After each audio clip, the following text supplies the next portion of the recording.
You all for coming today, and my name is Jaanus, and today I'm talking about the future of computer game graphics. And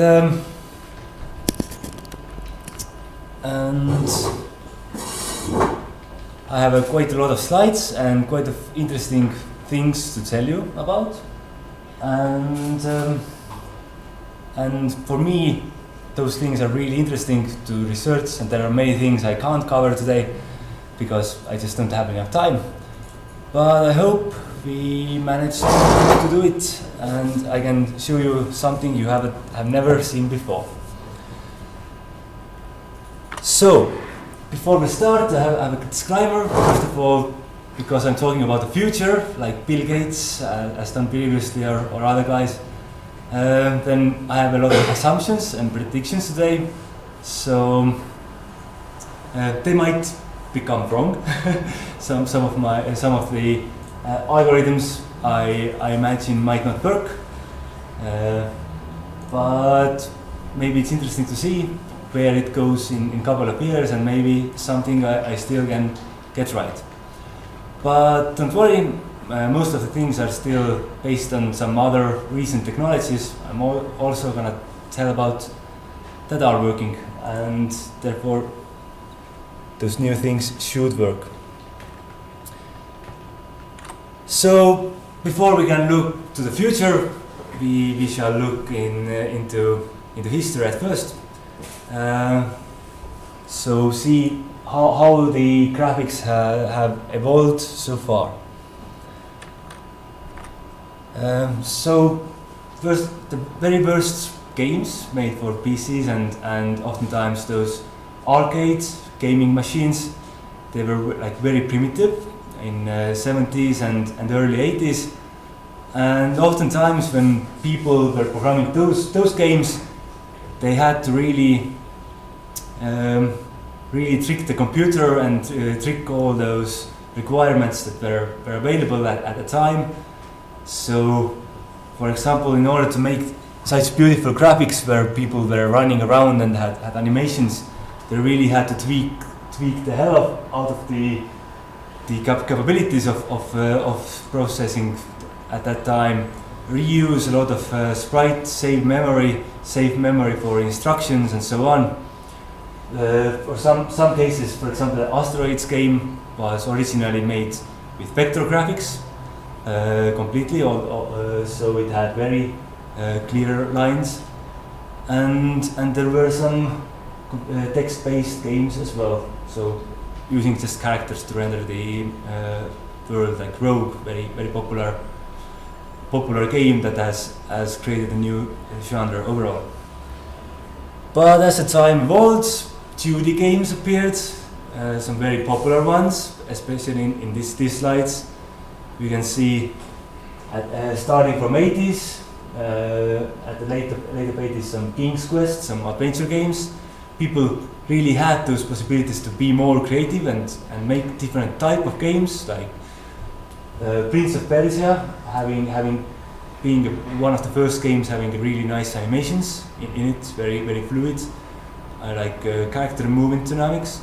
Also some first strategy games. For example, Warcraft, 1994, and Diablo, 1996.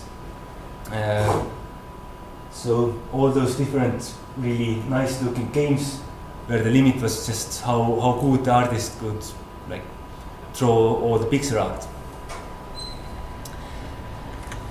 So once this era was over, people started to wonder how to make three-dimensional games.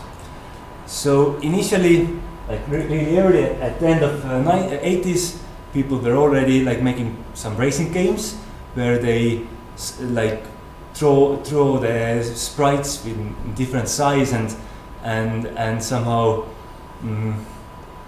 trick the perspective of those games. And later, starting from at early 90s, all people were starting to make this very recognizable three-dimensional games that that are oftentimes called 2.5D because they weren't like the 3D we are used to seeing at nowadays. So those games, they weren't made from triangles and actual like three-dimensional geometry and projected this way because that was just too expensive at that time. Instead, those games they used very clever computing in order to actually, as we have seen in case of Wolfenstein, it just has like very planar floors and ceiling, and it just pretty much computes the the corners of those geometry and draws vertical lines between them and maybe samples some textures in the process. And those games, and in case of Doom, it got even more complex. All the room geometry was converted into like some convex areas where no occluded ever couldn't happen, and therefore and between those different areas they throw some portals, all those different convex areas are separated with some portals. So this guaranteed that always each pixel on those games were only drawn once and never overcalculated, or most of the time at least, for the room geometry. And yeah, if you look, there are some articles which describe how to implement this kind of games in WebGL, for example, and or just by rendering pixels on canvas, and it all works out. And as you probably know, that this classical Doom, such early devices as like the iPods, but not the recent one that has touch screens, but there's very little tiny screen iPods were able to actually render Doom, and that's quite kind of impressive for a three-dimensional game. So, but as time progressed, some first real three-dimensional games appeared, and as those like games appeared, like Quake in 1996, and I also brought out 3D 3 because it's also a very popular game at that time. 2001, that started using like real triangles, and with the need of like real triangles and some light maps and a lot of polygons and overthrow. So the pixels per pixel there had to be more work to be done. First graphics card appeared. First of all, Voodoo 1, that was like the first three-dimensional graphics card. There were some 2D cards as well that oftentimes boosted, for example, the amount of colors your display could show and something like that. But Voodoo was very popular at that time. That was just purely concerned about three-dimensional things. And NVIDIA first card in 1999. That started this downhill progression, or uphill maybe. I don't know. And yeah, and as you can see, those games they were still very limited. Oftentimes the poly count was really important in this case. Those graphics cards were measured against how many like polygons they could draw, and maybe nowadays we can know that it's almost not important that anymore how many polygons you're exactly drawing, because nowadays we have such good graphics capabilities, and that's not so big a deal. And all the lightings in these games were oftentimes baked in the textures, so they didn't do much more than just sampling some pure textures from in the graphics aspect.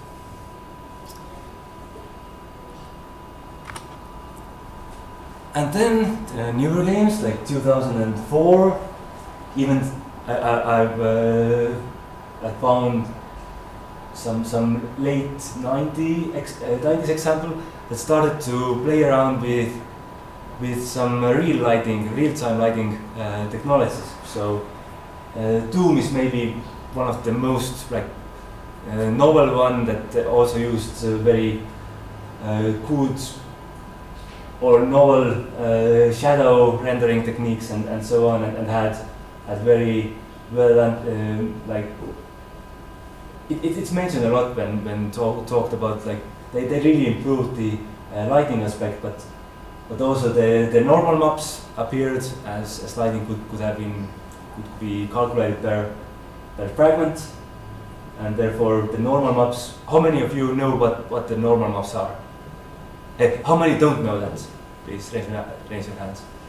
Okay, there are someone who don't know that. So normal, it refers to the surface normal, or the angle the surface is facing, and because if you just have pure polygons you can draw, with them you want to you can just mimic some flat shapes. But if you have some texture with this additional normal information, then you can modify this surface such that it still just has one triangle, but the light in each pixel acts differently. So you are overriding the normal value of it. And we also see the Elder Scrolls Oblivion here, that had very, it was also very novel at this time. And here I have one image from Doom 3. It was 2004 when this game came out, and you can see it has this very nice bloomy effect, or this kind of fog, some lighting fog, or a little bit like volumetric lighting. Do you have any ideas how this effect can be achieved? Yeah, question. This seems like regular bloom. Post processing.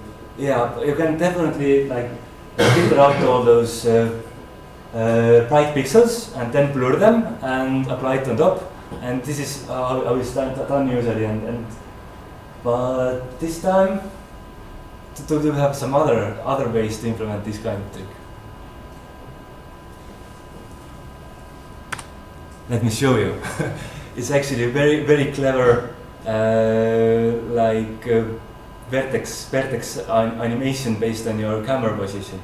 So it's not exactly known how it was done, but probably it's done by the graphics cards, by vertex shader, that somehow those different vertices have different colors assigned to them, and then bended in such a way that they are always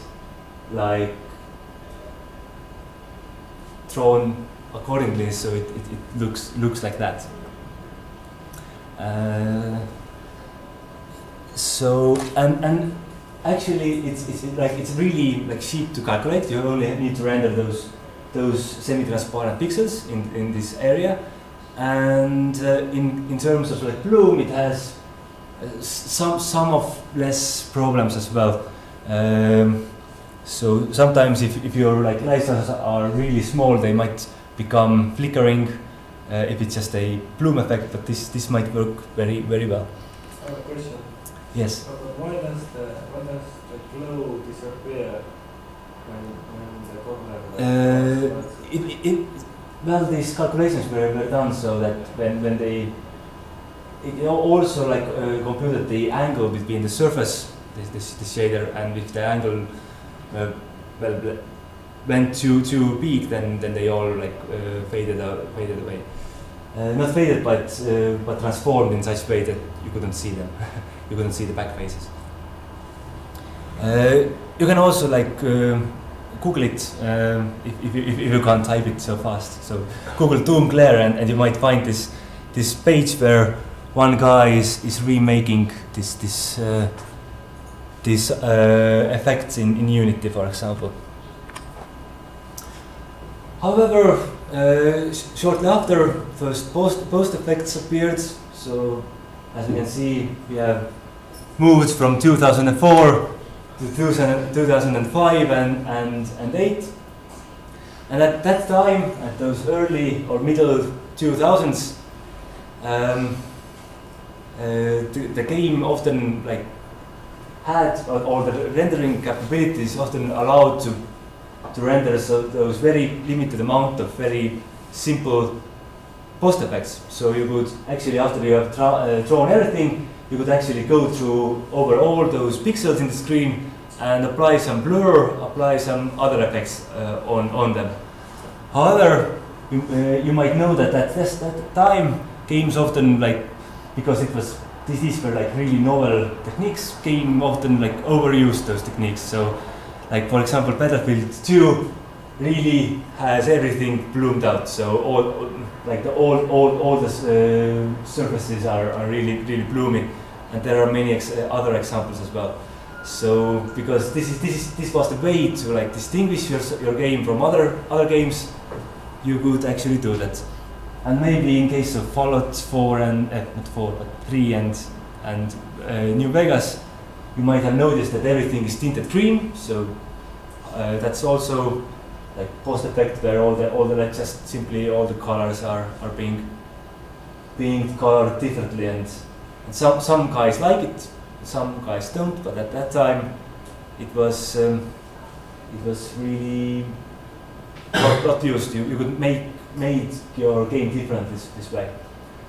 But some years later, in case, for example, Hitman Absolution, I guess I personally think that in this game, both those two effects and some other effects as well, but they, pretty much like color grading and bloom was still used. These were exactly the same effects, but they weren't like so overused, and they were more balanced out, and at that time people could get it work better. Any questions about that? So you can see this bottom image looks much better than for example the Battlefield 2 on some reasons.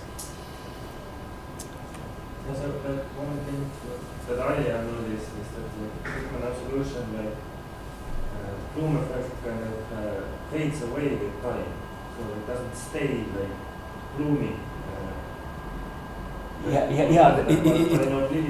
In some scenes, for example, when you step out of the store, it turns the bloom really on, so like let the player like observe all this beauty, and then it fades down to allow you play the game properly without being distracted by all the bloom. So bloom, really simple effects, just filters out all the bright pixels on the screen and blurs them and additively applies them back.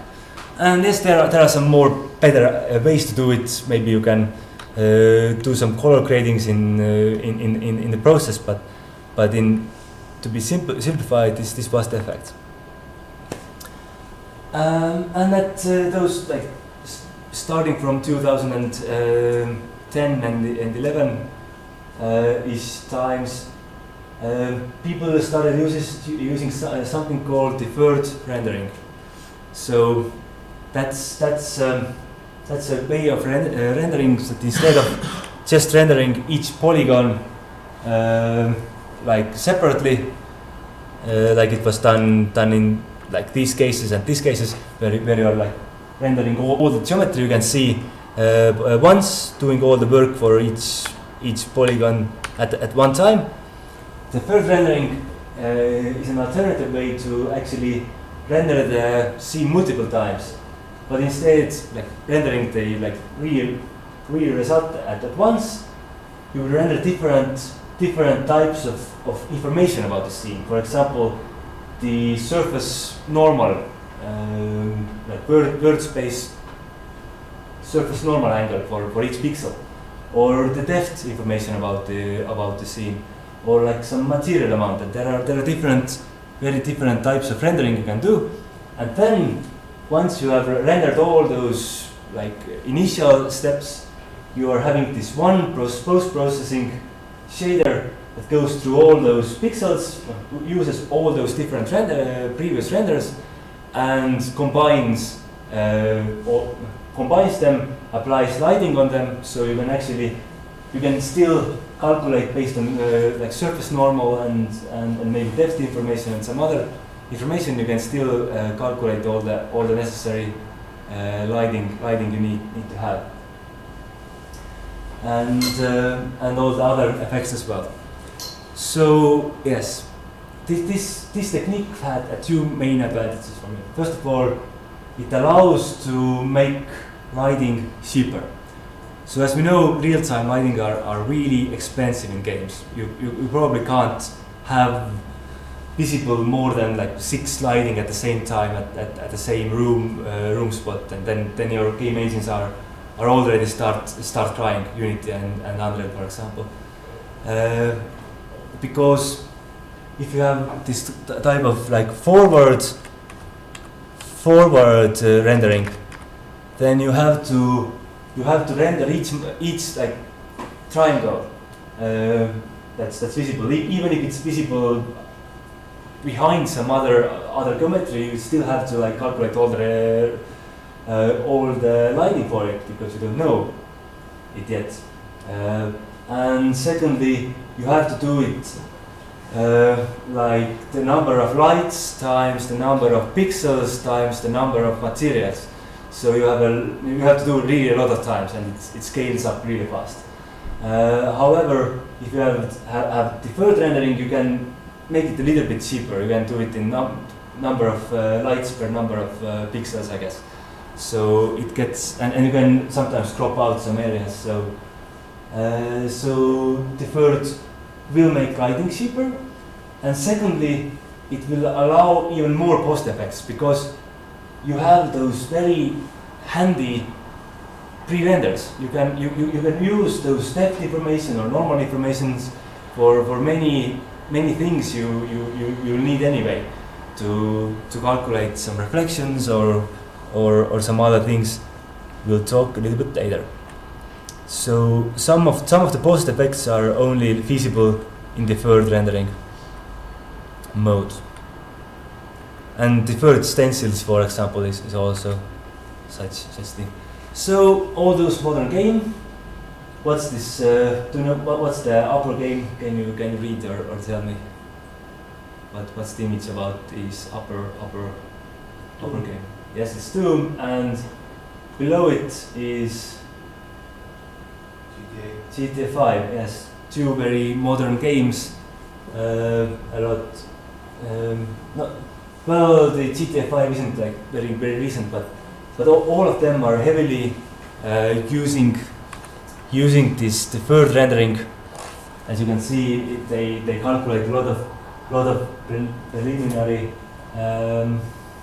results, and combining them and layering a lot of different effects on top of each other. Like you can see Doom without all those atmospheric fog and things, and then once classes are put together and so on. So you can definitely Google them and find. Adrian Courage is writing very nice blog posts about how those games are being made and how are they very very cleverly integrating all those effects into the rendering pipeline.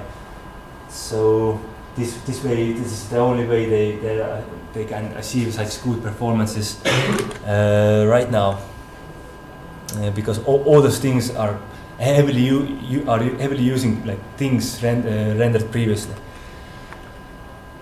So then something crazy happened recently called Indie Apocalypse, where people walked one step backwards and maybe one other step forwards. So they started using some early rendering types as well. So started to making flat shaded graphics, like for example, do you know this game? Not a very modern one, but do you know what's this picture about?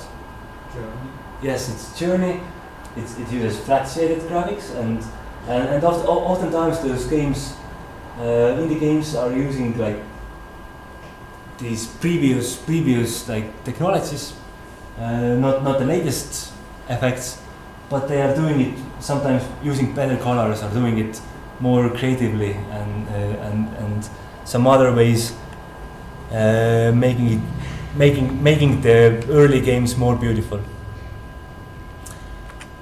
And also, recent years we have VR games appearing, and VR systems, and on VR devices we actually have to also step one step backwards, because, well, for VR devices we have two eyes we have to render. We always have to render them 60 frames per second at least, and therefore there are some other limitations we have to make. For example, VR games are using forward rendering, because only MSAA, only feasible and good anti-aliasing technique works with forward rendering, and in VR you really need anti-aliasing, otherwise it's really bad.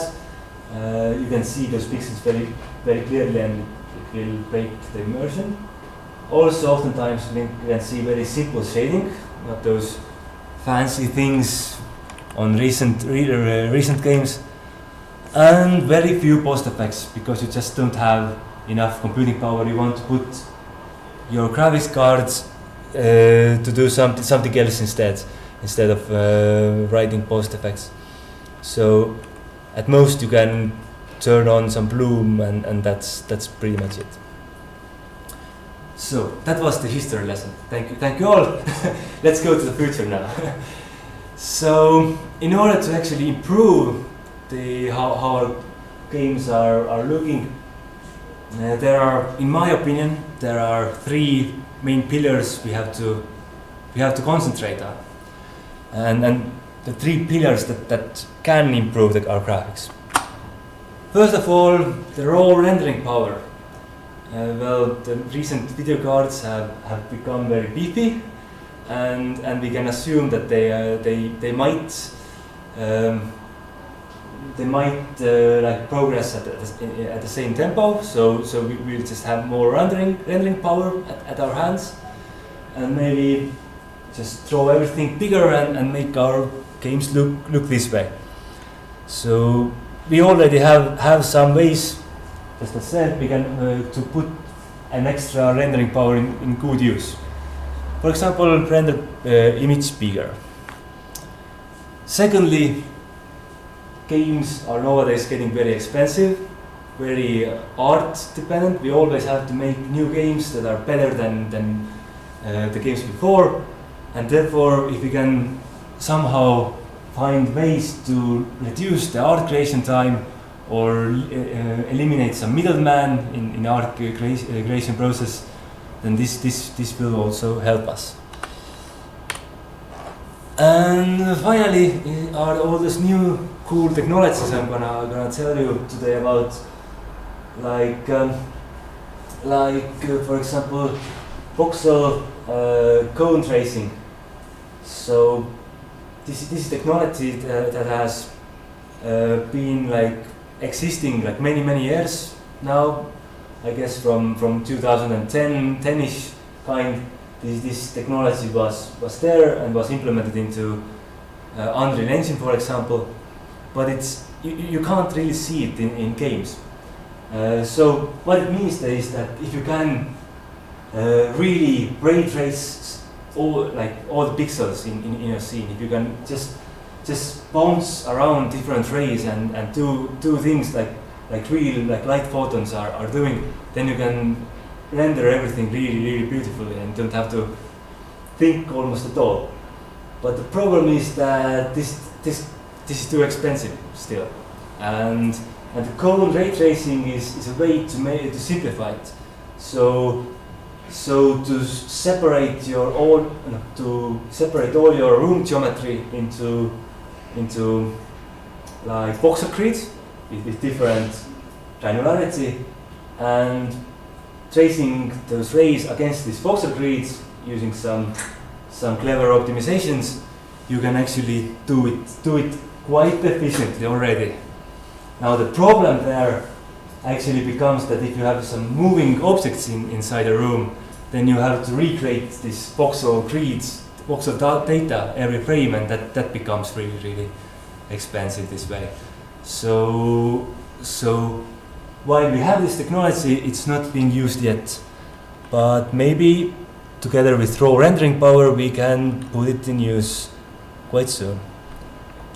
It is used in some games and in some forms, but you can actually use the ray tracing in many ways. So, first of all, the hardware performance increase. So, how many of you have felt that CPU performance increase has slowed down in recent years, starting from maybe 2012? We haven't. So one person, yeah. So for example, I purchased my CPU like 5 years ago, and it's or maybe even 6 or 7. It was really long time ago, and it was like i7 second generation. Now we have like 7th generation already, and it's still like maybe improved over those 5 years. That's just 20%. However, in GPU market or graphics card market, we have seen this doubling performance about in every 2 years. So while the Moore's law has slowed down in terms of CPUs, this GPU in GPU market it still affects, because I assume first of all GPUs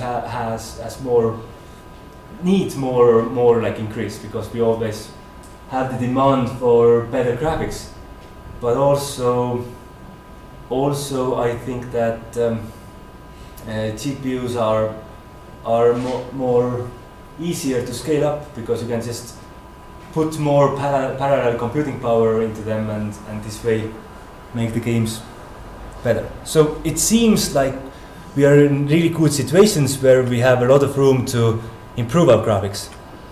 However, on the other side, when we are generating like these real world games, we still have to worry about all those devices and all those people who aren't buying the newest graphics card. For example, about those guys who want to play games on their integrated graphics chips.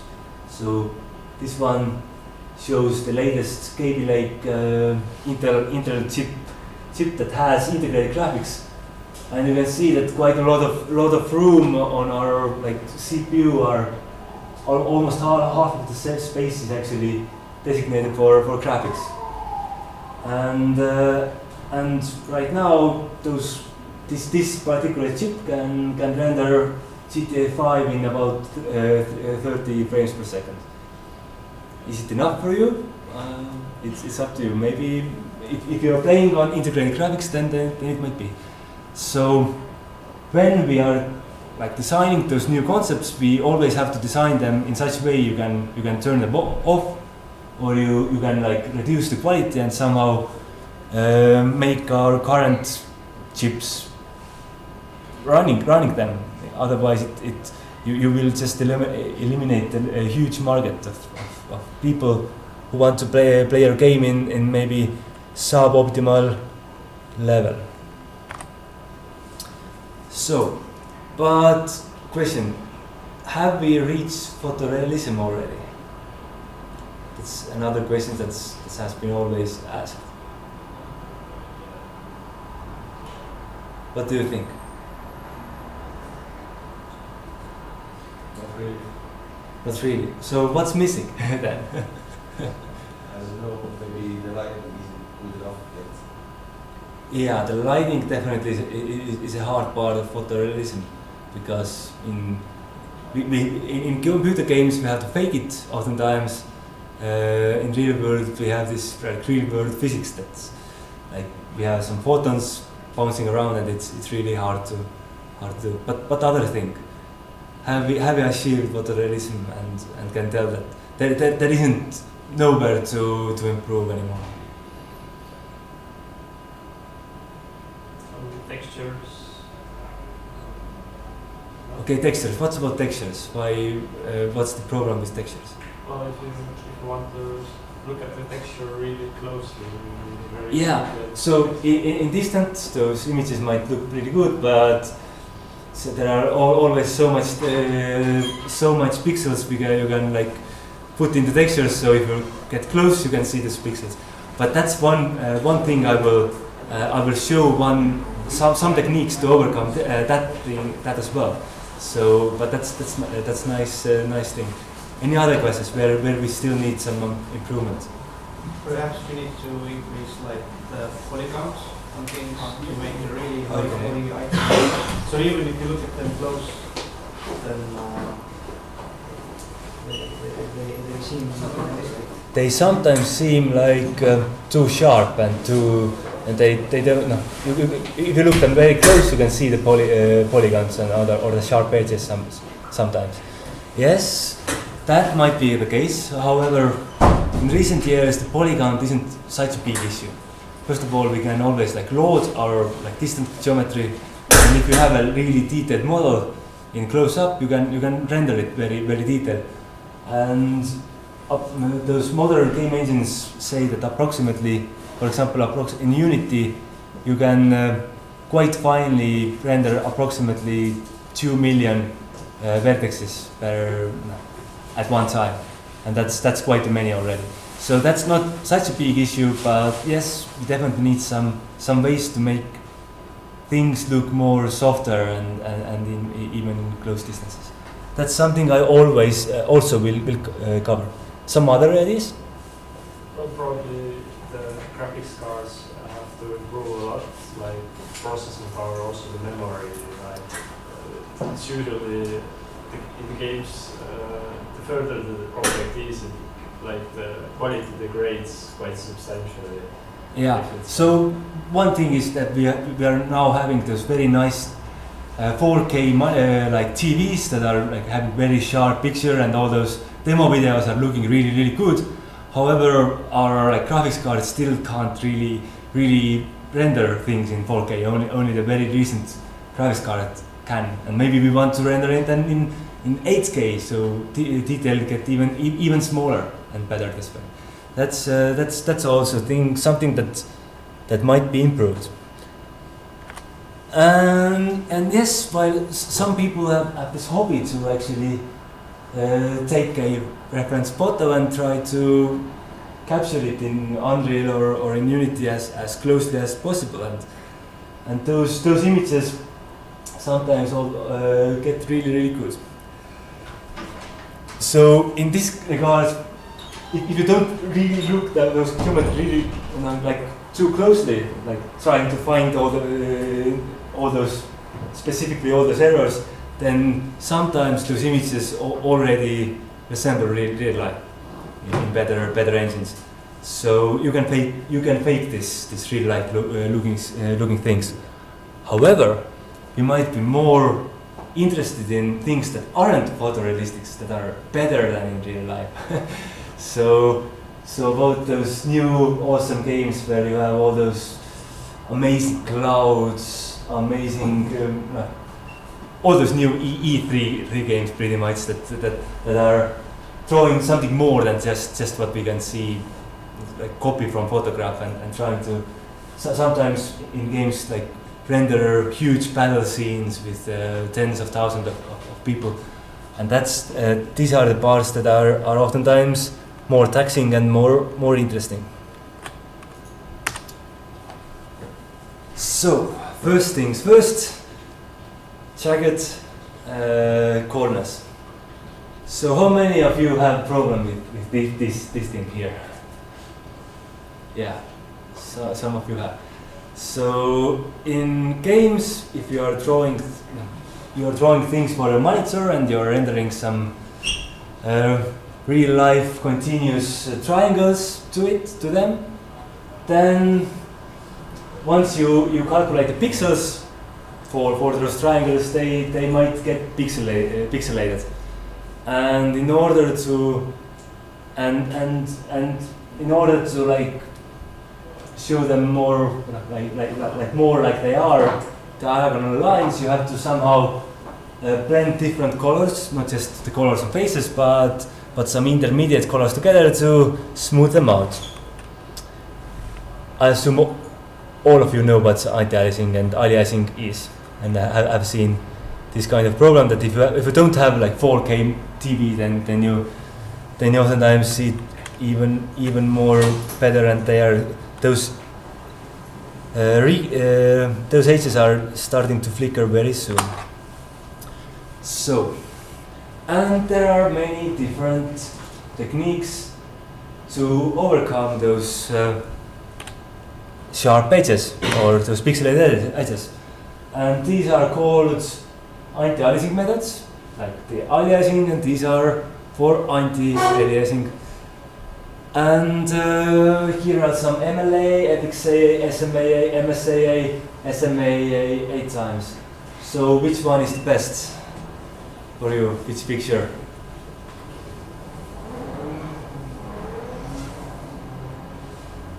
What's the difference between the middle and the bottom one? I don't know. I think these are okay. It has different like those aren't like matching exactly. Those techniques that are just two comparison pictures I found from internet, but but you can see that there are many different ways to do those things. Can you tell me which anti-aliasing you prefer if you have like tried different? Everything on the middle row is better than the one below. Yeah, I think that on below it's just a very complex like use case where they have to like well in the middle. Oh no, in the middle. I think maybe in the middle they are just rendering the same same thing with different resolutions, so you can see better how it's doing the job based on just observing the pixels themselves.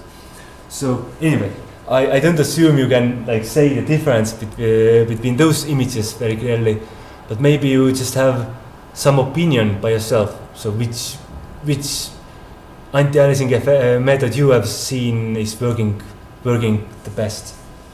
If you have tried some of them. Okay, if not, then let's continue. Let me tell you some differences of those techniques first. So, first of all, we have like two very main categories of, mostly two different types of anti-aliasing being used. There is FXAA and MSAA, and don't make no. There is also SMAA, and these are also different. MSAA and SMAA are actually two different types of anti-aliasing. And the main difference between those are that this MSAA is hardware anti-aliasing made by a video card, and what it does, it's shown in this left pixel, is that it just finds all those triangle or your geometry is composed of like three-dimensional triangles. It finds all those edges, and for each pixels it makes more samples.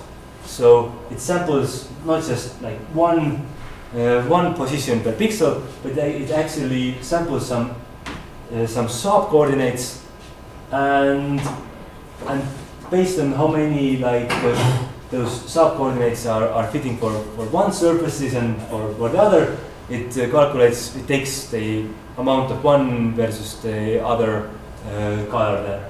So here one sample is inside this white triangle and three are outside, so it takes this three units of black color and 1 unit of white color and mixes them together. So it's just in hardware level it adds more samples. This one only works in forward rendering, and that's why it's forward rendering is used in VR. because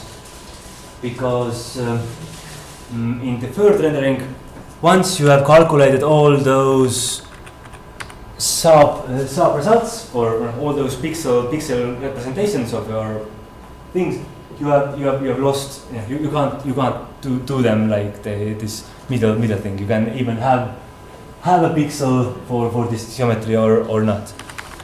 However, for the third rendering, there are some post-processing anti-aliasing effects. For example, FXAA is the most fastest and easiest thing. But in overall, what it does, it just finds, first of all, it finds all those edges, and using image processing, like edge detections used in image processing, and then it finds them vertically and horizontally, and then applies corresponding blur. So it blurs together. It finds the edges and blurs together those pixels and gets this the same effect this way. However, I played around with those different effects, and they have some advantages and disadvantages. First of all, this is an image from Optimatica project, where I had a lot of problem with FXAA at first, because I had those very tiny light sources that when you get a little farther started to become not continuous anymore. So they started flickering. So whenever you moved your camera, those like tiny areas started to flicker. And FXAA just tries to like blur them, but it doesn't do anything, and all those other post-processing effects as well, because they can't fill the pixels that aren't there originally. They can just blur them so much that maybe a little bit. But for MSAA that uses that makes more samples for those light polygon sources, it actually could capture those middle pixels as well, blend them together, and could overcome this particular problem there.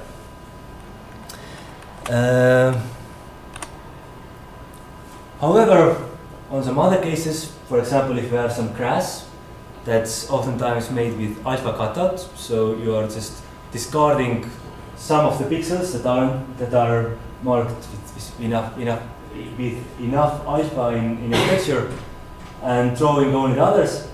So on those examples, SMAA, that's almost like FXAA, but just a tiny bit better, worked that very well. You can't see any jaggeds there. However, MSIA won't do anything because they are coming from textures. They aren't on the corners of triangles. Never ever. So MSAA won't solve this anti-aliasing at all. These are from alpha cutouts, doesn't work. However, there is this third type of anti-aliasing that's the worst, and that's called specular aliasing. And that's where like insides of your model start flickering. So if you have those times if you have very like not matte or rough, but what's opposite? Very smooth, maybe, yeah. If you have very like smooth and like reflective surfaces, then those surfaces might produce some very like clear aliasing inside. Sometimes caused from normal mapping, sometimes from just overall bad angles of geometry normals,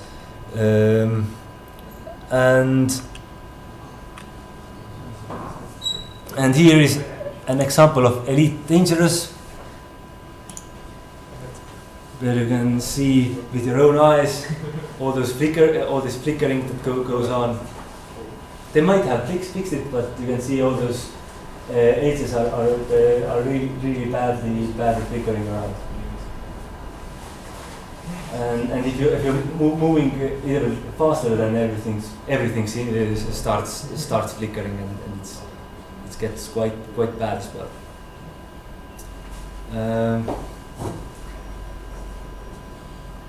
And yeah, as you can see, it's not a very pleasure thing to watch all the time. All the corners flickering. So.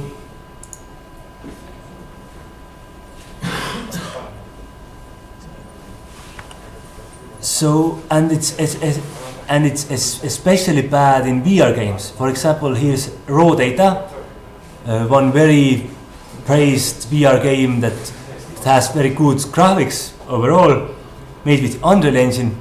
However, because it's VR, VR in this game, maybe you notice prefer, the flickering in I guess VR, normal those or easy? Sure. this type of like Good. tiny flickering is like 10 times worse. All right, because those I'm ready to go pixels when you are. in front of your eyes are really big, like big as your fist maybe, and they become even worse, and you can't apply some even better eye-tracing effects on those corner edges. All right. Any preference on surface?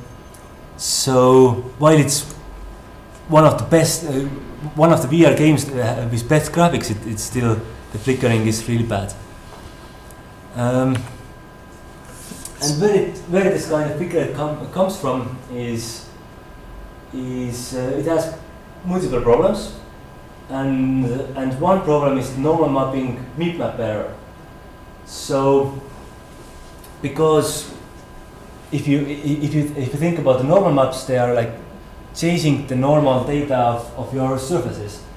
However, if you get like further away from those surfaces, the normal maps have to somehow compress the normals. So if you think about, for example, if you think about a normal map that has been compressed to just 1 pixel, so the worst scenario, then this 1 pixel only can have 1 normal at a time.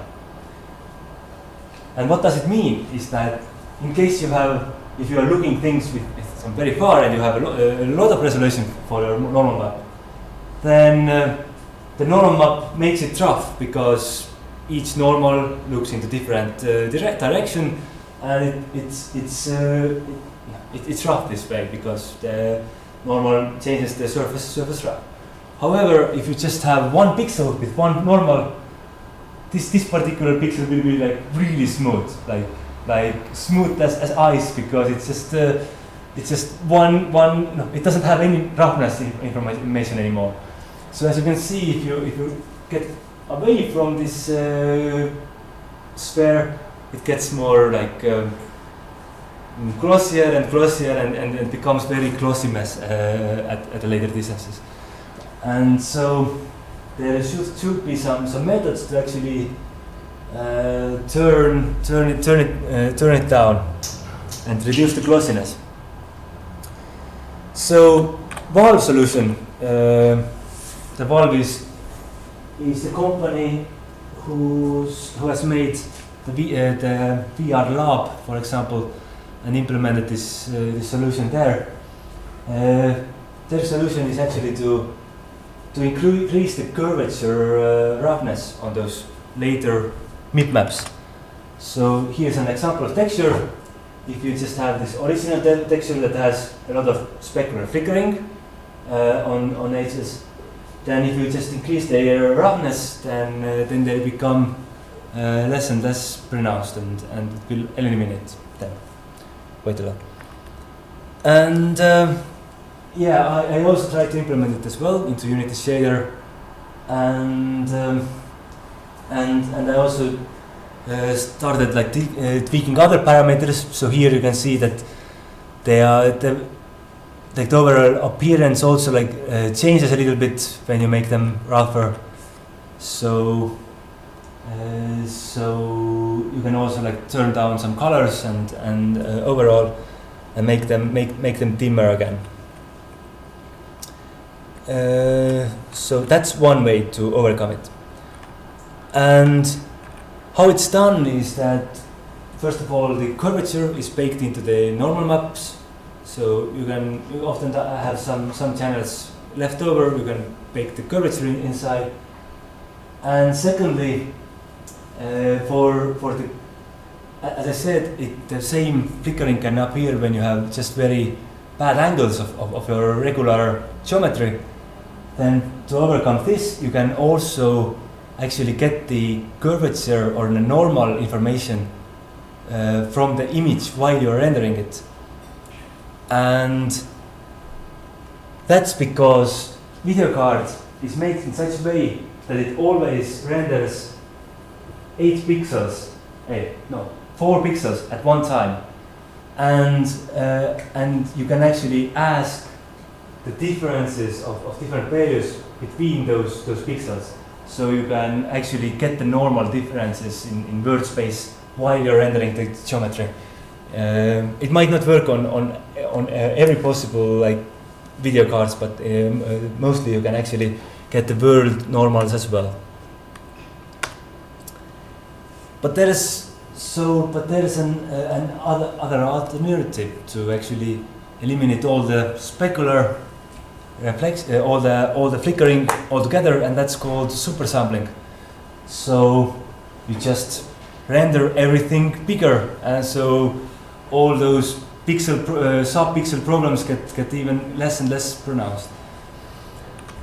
And that's like super sampling means super expensive because to upscale HD resolution in 4K, you can fit it 4 times inside it, and for 8K you have to fit it 16 times, so it gets really expensive really fast.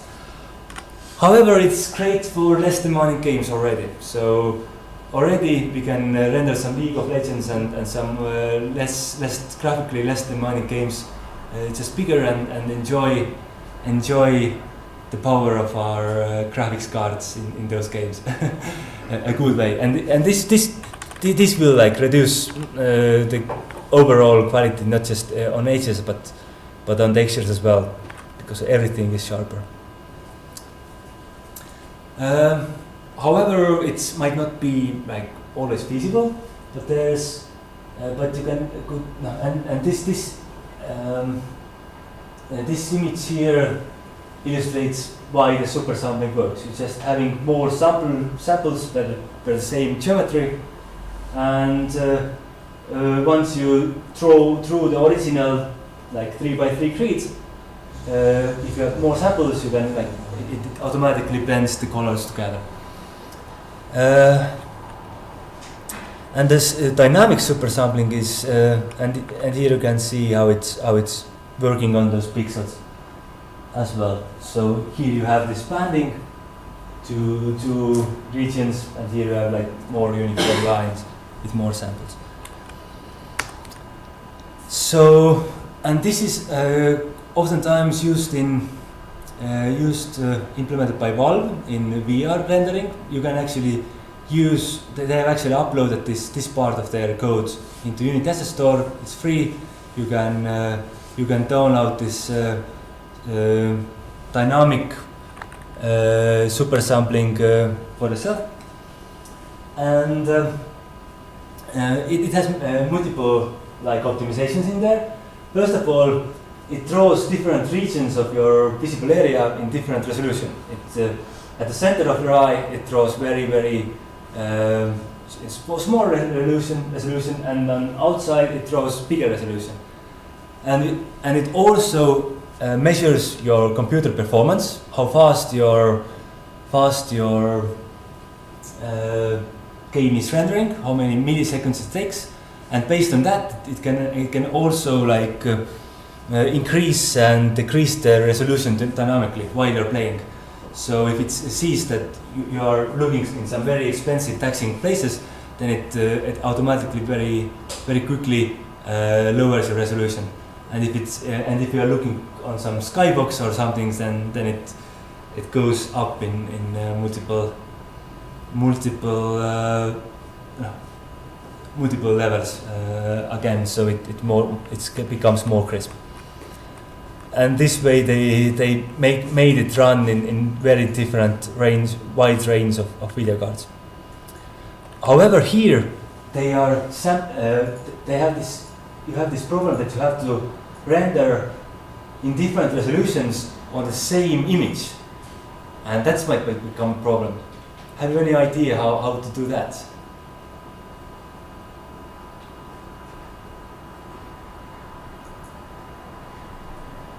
Maybe two cameras or something. Well, you can have the same camera. It has the same like camera like parameters. It's on the same location, but yes, you have to render it twice. You can probably what they are doing is that they are masking out some areas that you don't need. So they are masking in using some stencil. They're masking out the blue area separately and the red area separately, and to render the blue area in half resolution, they actually have to like render half of the pixels. But you can't just render half of the pixels like in checkerboard way, like in user checkerboard, because the graphics card, as previously told, the graphics card always renders 4 pixels together.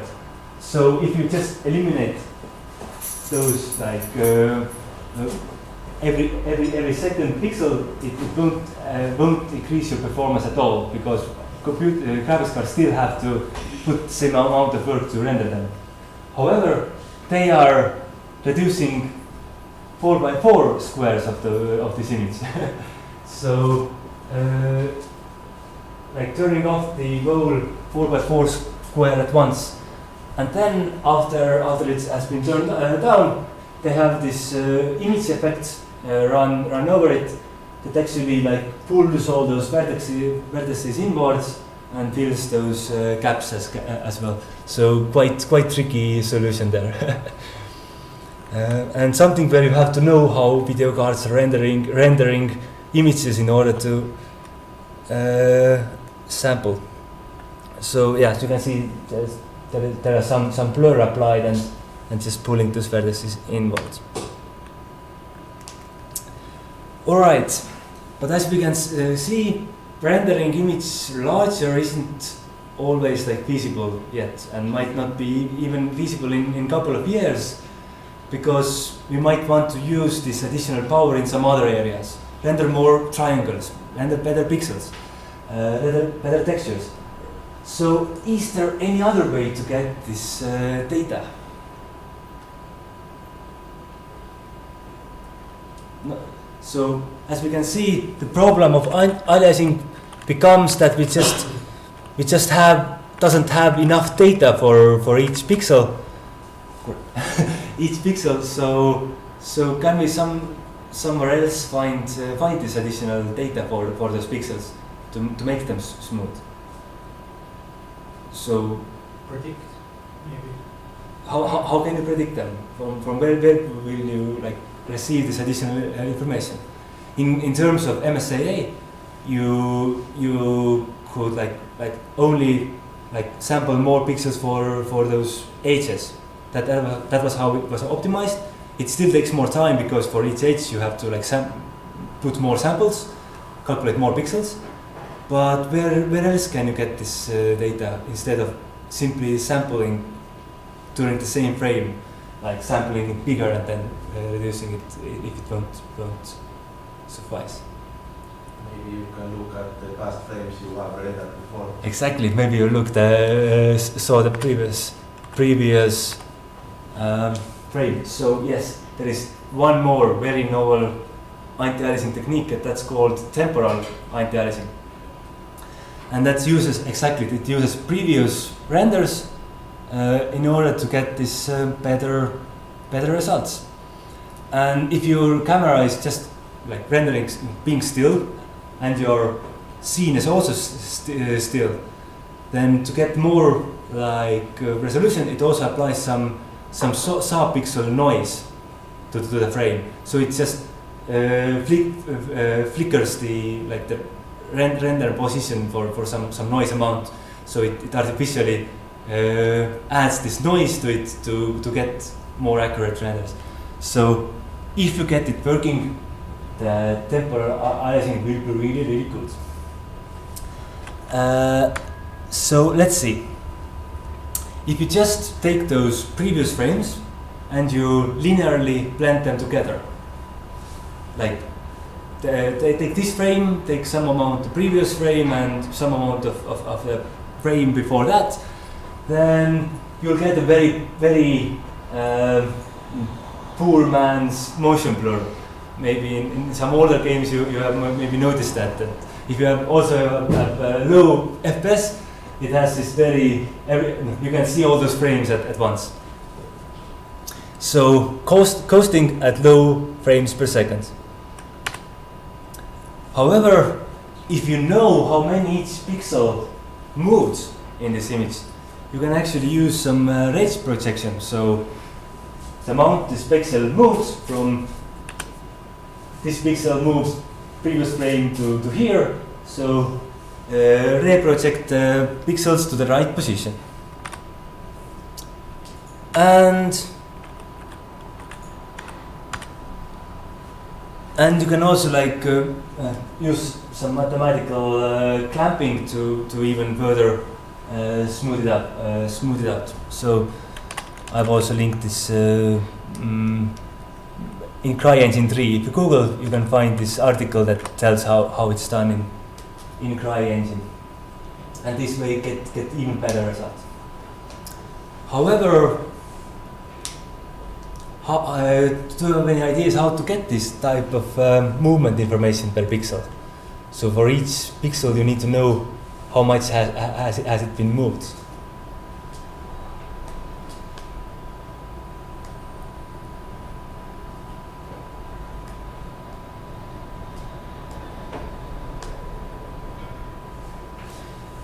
So that's the question. That's actually the hardest part of this effect, to calculate the movement of your pixels. However, it's the fragment or the pixel velocity. Actually, you can quite optimize it. First of all, for each static object, you actually can afterwards calculate it based on your depth buffer.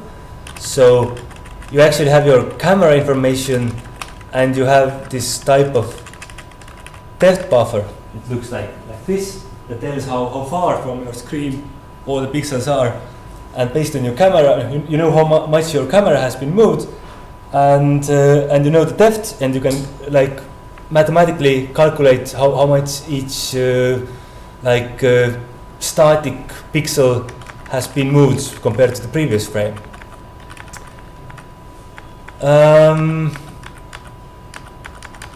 Let me scroll. Yeah. And secondly, for the dynamic objects, you can just mark those particular, like this enemy dynamic, and then first of all, based on each point or vertex, you can calculate the difference of the movement of per vertex, how much it has been moved in the world, and then just interpret it to the fragments, this movement vector. So you can just calculate the movement per vertex and then get the fragment based movement out of it. And yes, this overall this image just shows all the dynamic movement, and this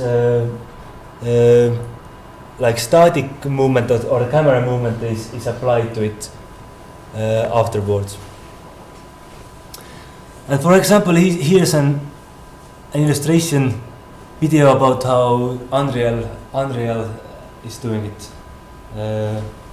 This is how the aliasing looked before in one of their main example. You can see mostly specular flickering everywhere. Can you put the light down, please?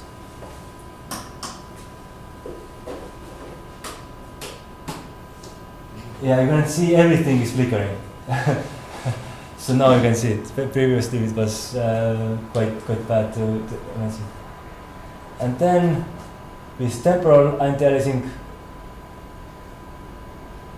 magically everything becomes really smooth, and that's what Unreal Engine does, in my opinion, like the best, and maybe Unity still has to do some improvements to eliminate it. However,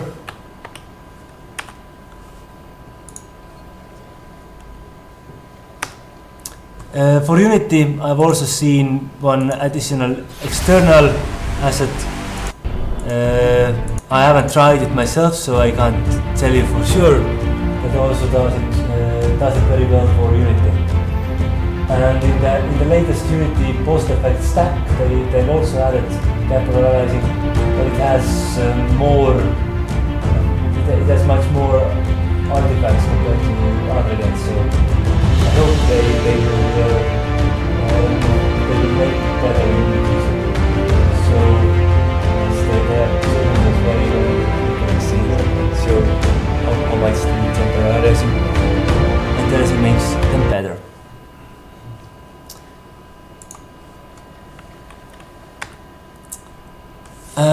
And in Unreal, if you look around with your camera really fast, you can oftentimes see that they're applying some motion blur for the movements. So I guess that is to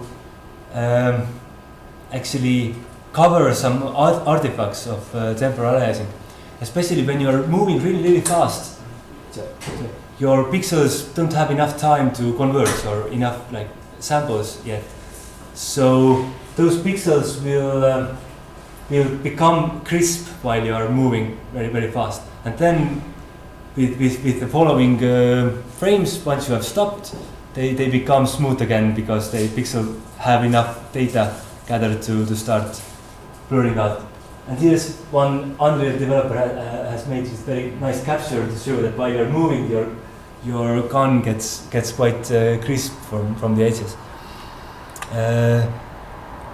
But because you have this velocity information calculated, you can apply it to make some very nice looking motion blur as well. So that's something useful for the future. Yeah, motion blur covering the artifacts, but we will like it anyway. That's from what game it's from? Witcher? Yeah, I guess it's the Witcher down there. It looks nice. We like motion blur. So here's another idea that might become in the future, is that I saw one artist telling about how he is like rendering or drawing pretty cars, and it's that it actually he draw two different versions of the car. He rendered two versions in 3D 3D program. He rendered this just plain surface image and this kind of strange I don't know, beige image of beige with different materials. And then he used Photoshop in order to just mask out some of the areas from the image and get this very nice looking dirt. And actually I assume that maybe in the future we can also blend together different types of shadings or different types of materials for the same pixels in just render time. And you may ask that why we can't aren't just baking them inside textures already done in Substance Painter and so on. I think that in the future section in my lecture there are some techniques that can't be done this way, and where multi materials at the same time, maybe you can put even more layers on top of it, can make things really pretty. Here's another image where those two cars have been put together. But we will reach there. So also there are some many articles where the materials are being simulated by particles. So some aging is simulated by projecting some particles called gammatons against the materials, and then also simulating some physical occurrences that might happen with those particles when they collide with materials. So that's another way to actually add details without writing them directly inside materials, inside textures. So yes, there are some techniques that are some tools. For example, I guess in Substance Designer Painter there are already also some particle simulations implemented, but this might become real time in the future. So if you have like 1,000 statues facing the character, all of them that can have different style of aging projected on them. Any questions so far? Yes.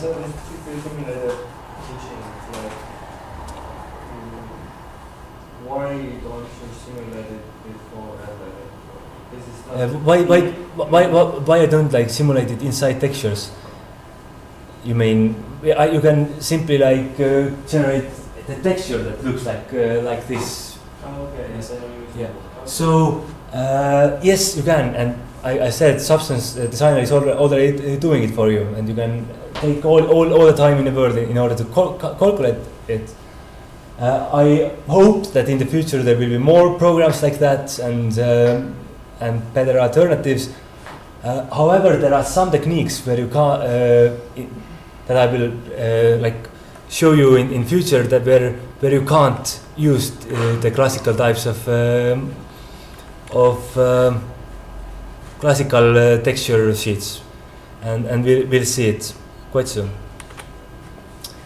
And yeah, here's another way where some characters are being blended together with multiple materials, and in the latest Unity demo, the Adam demo, they have this computer graphics talk about how they are rendering this very natural looking robot there and blending different materials together on the robot surfaces. So it's something similar to that. Yeah. About this community material shading, like why couldn't it be just done in a way where you combine this one shader with different pieces of code, and each piece is one material? Then you have multi-material shading. So you have like in shader you have different like. So you have the block that renders the car with the shades on it. Yes. And then you insert another code into the shader that renders the beige car, and then you blend them together with Yeah, you have to do that in order to. You have to somehow put two renders together, but. When you put both of those algorithms into one shader code and then render it once. Yeah, you can, but then you have to like for each different material you have to like write your own shader for that. You have to compile different shader, yeah. But hopefully that's in the future that's something that might have been done like by the game engines, for example. So just this is just one of my wild estimations that might come in the future. You came here for some wild predictions, and I'm gonna give them. So also skin shading. Still games are having troubles with skin because there is this uncanny valley problem that if you're trying to make your skin look really realistic, they still, if there's something off with them, it still doesn't look like a real person. It might look like something computer generated. But we can already, artists can already render very real looking humans. So with all those like how it's called let's call it red airs and all those nice effects where skin real skin physics and skin layers are being simulated. So another very interesting field that has become feasible just recently is ray marching, and that's when usually begin in computer graphics we can just render some flat triangles, some flat like hard surfaces.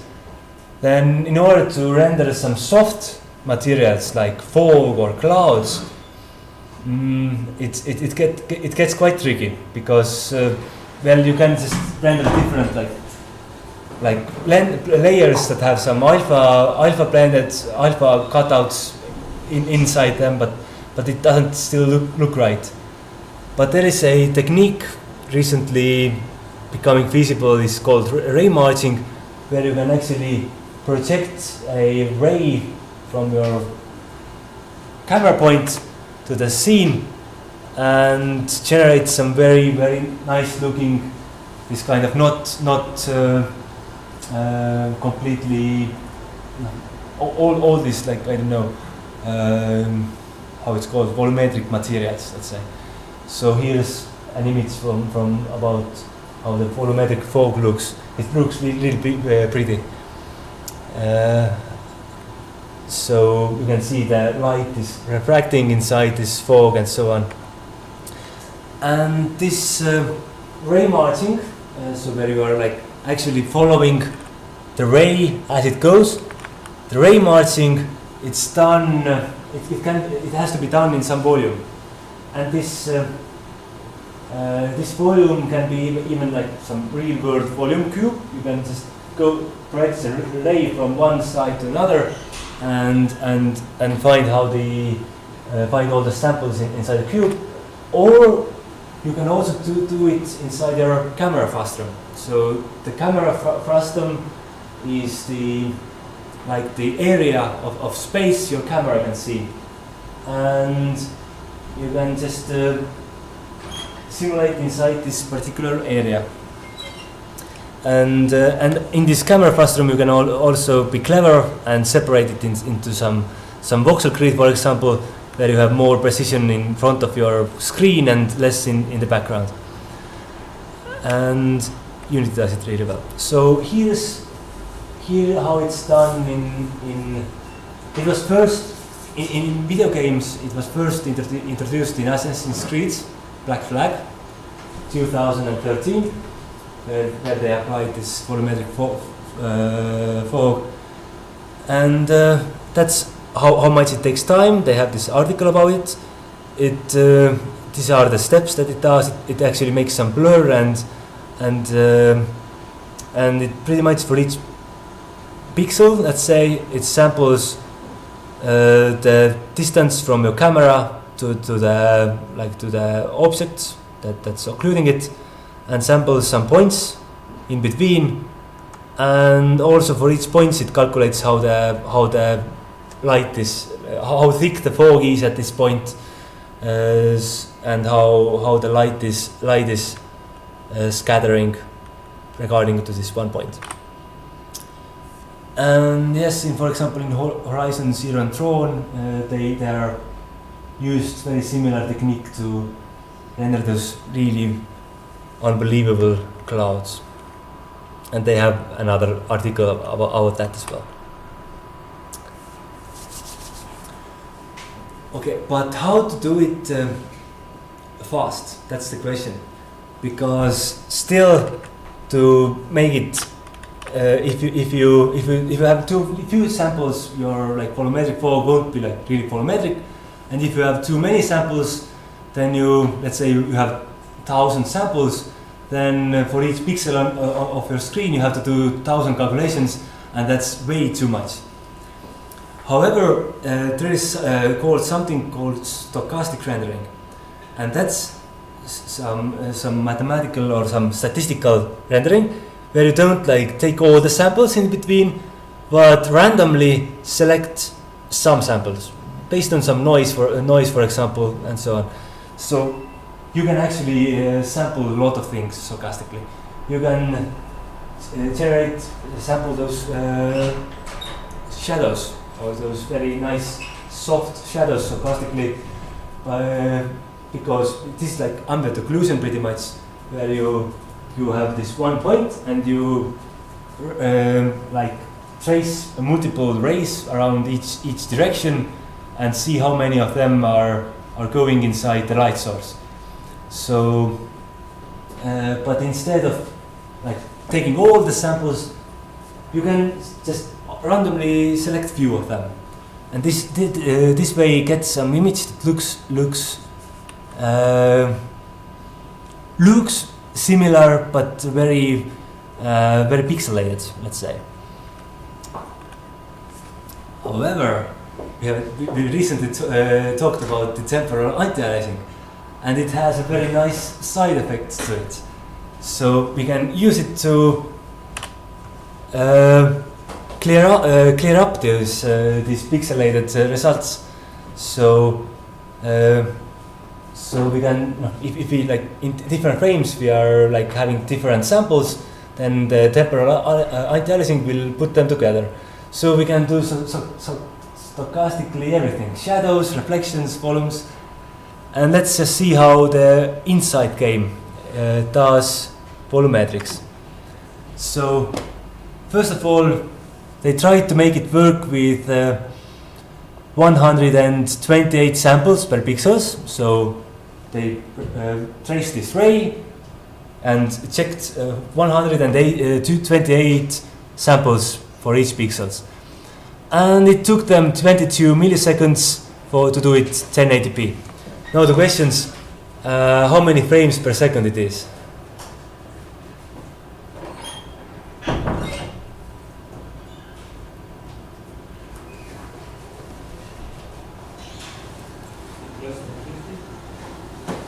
Yeah, probably yes. So how fast it has to like but let's say how fast it has to be.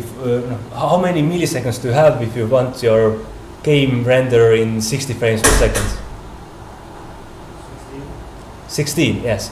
You have in total you have just 16 milliseconds to spend in order to run your game in 60 frames per second.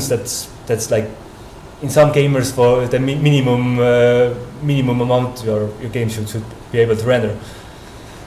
So you don't actually have so many milliseconds, and you can't definitely put like 22 under this volumetric fog. It will be too much. So instead, if they use like 24 samples only, then you can see these very nice soft lines become not soft at all. So it didn't work out, and it still took like 3.6 milliseconds. That's quite a lot. However, they tried out different noises and added, and not just like taking uniform samples, but sampling some random places based on some noise. They found out that the blue noise was the one that retained the most of the original look of those rays the most. So here's an image with only 3 samples, and it still has quite the same overall look, but only just with 3 samples. And they even did it in half resolution, because why not?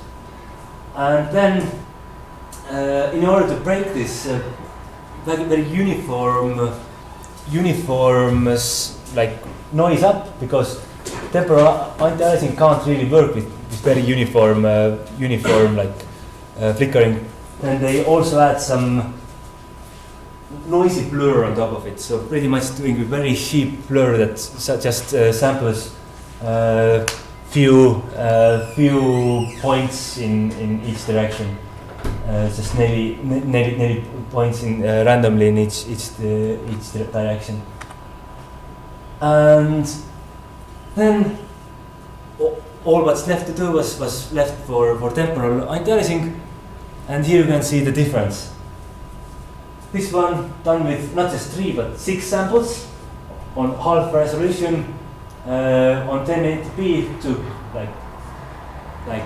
under 1 millisecond, compared to the original 22 milliseconds when all the little steps were being sampled.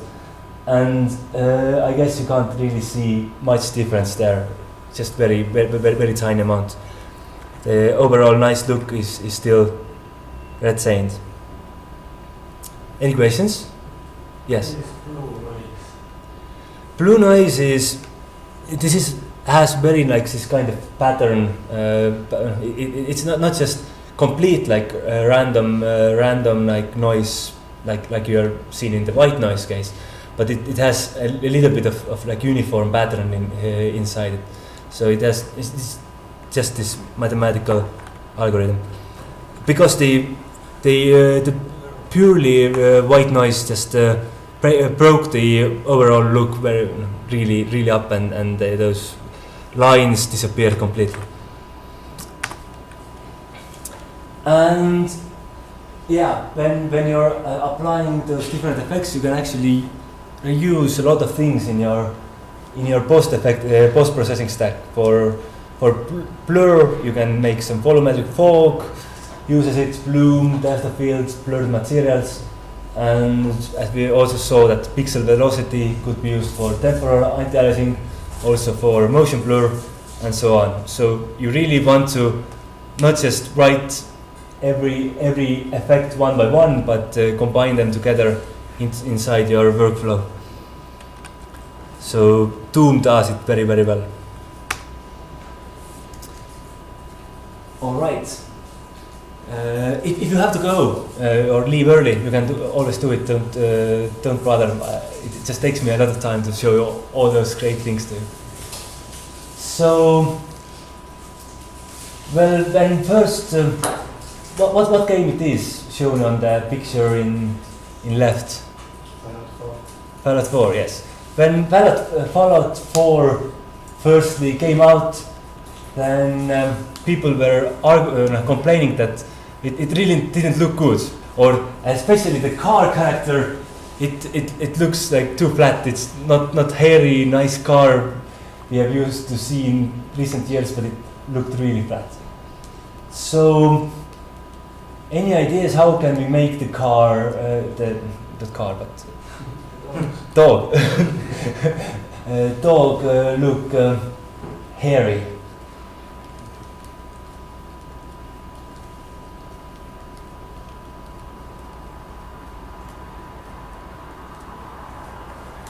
Is this the solution? Yeah, kind of. Well, it's often used, especially in older games, but maybe not looking the best. However, yeah, we might want to use, for example, NVIDIA Hairworks, and there is also the Dress FX. This is probably more used by AMD. So, yeah, it's not nice to have all those techniques and like graphics card built into optimized stuff, but I personally really don't want to bother with these techniques because they are often like only supported by some particular manufacturer. So whenever I put those things into my games, I know that half of my audience can't have all those effects. So, and while the graphics card manufacturers are doing a really great job making us all this the platform to put all those great technologies on and giving us all this performance, I personally don't really want to rely on those proprietary in this proprietary area where different manufacturers are competing to each other and not wanting to implement each other technologies. However, I recommend to you to watch this very nice Unity talk about Neofur, where an individual like asset maker also want to put this nice furry thing into games. And the trick how they do that is actually very simple. They are just layering a lot of like alpha. No, it's probably not done completely inside like different geometry this way, but they're probably done inside chairs. However, they're just layering a lot of flat planes on top of it, each with different like cutouts, and then using generating different normal maps, they would have this seemingly very hairy looking things. So nothing really complex. However, it needs to have a lot of tweaking and this way to making it work, and also requires some optimizations. Yeah, and yes, I know this particular project has been abandoned. They made all this like really nice looking hair. However, the knowledge is still like there, and hopefully someone else can really find the correct market out of furry things as well. After the day, making unit dozens really can't pay for oftentimes for full-time job. So or maybe game engines like Unreal or Unity will implement these techniques into them. Yeah. Reflections. Elder Scrolls Morrowind. You probably know this game. 2002, like way earlier, already had very nice water reflections. Well, maybe nowadays networks are a little bit better, but it already had like reflections back in 2002. Why do we care about reflections after all? Why it's so big deal for us? Make the scene look better, more realistic. Why? No. So yeah, this water really looks better, but it's just a novel thing, and yeah, maybe just blue surface won't look so much better, but how the reflections will help us see.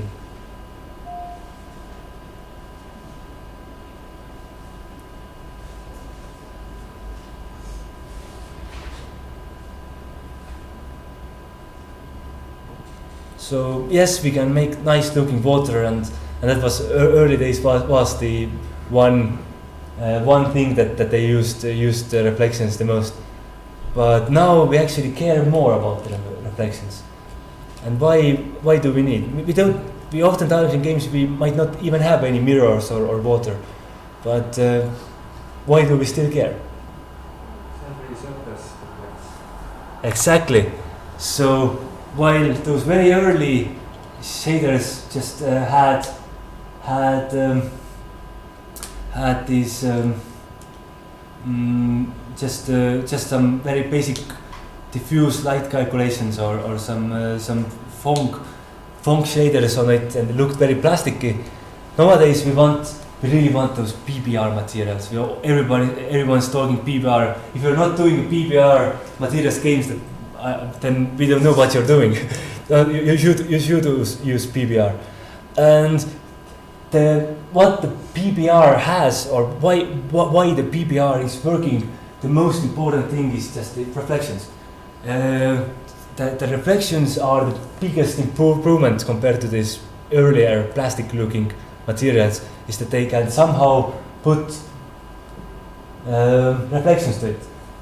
Okay, I know that it's a simplifications. They also like making some energy conservations and so on, but the reflections are still the most important thing in terms of PBR materials. So yes, every surface, all the tables, all the walls, the most roughest surface we can see, it still reflects the environment. It might reflect differently. It might reflect a little, or just the overall global how the scene looks. If you have this blue sky above your scene, then this blue sky should reflect into your models.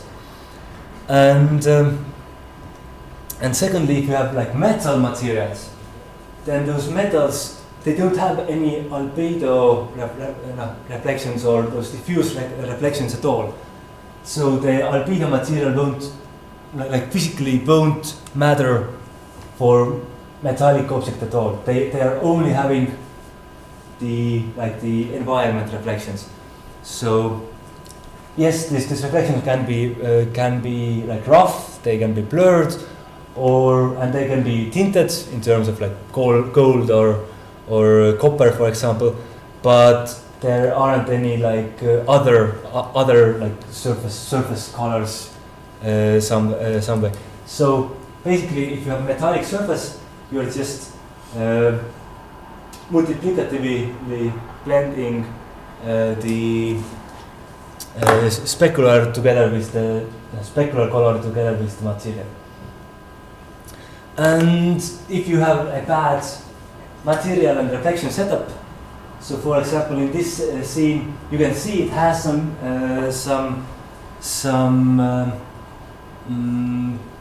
reflections. It has this reflection probe in the center, and it has a light, very like crisp light, point lights. It should have light as well. However, it looks dark and boring, and I can also tell you that those textures originally weren't so like dark and boring. They were really nice textures, but somehow in this scene they look really bad and black and dull. And what's the reason? Any ideas why this scene doesn't work out? You have reflection probe, you have light, but it looks bad.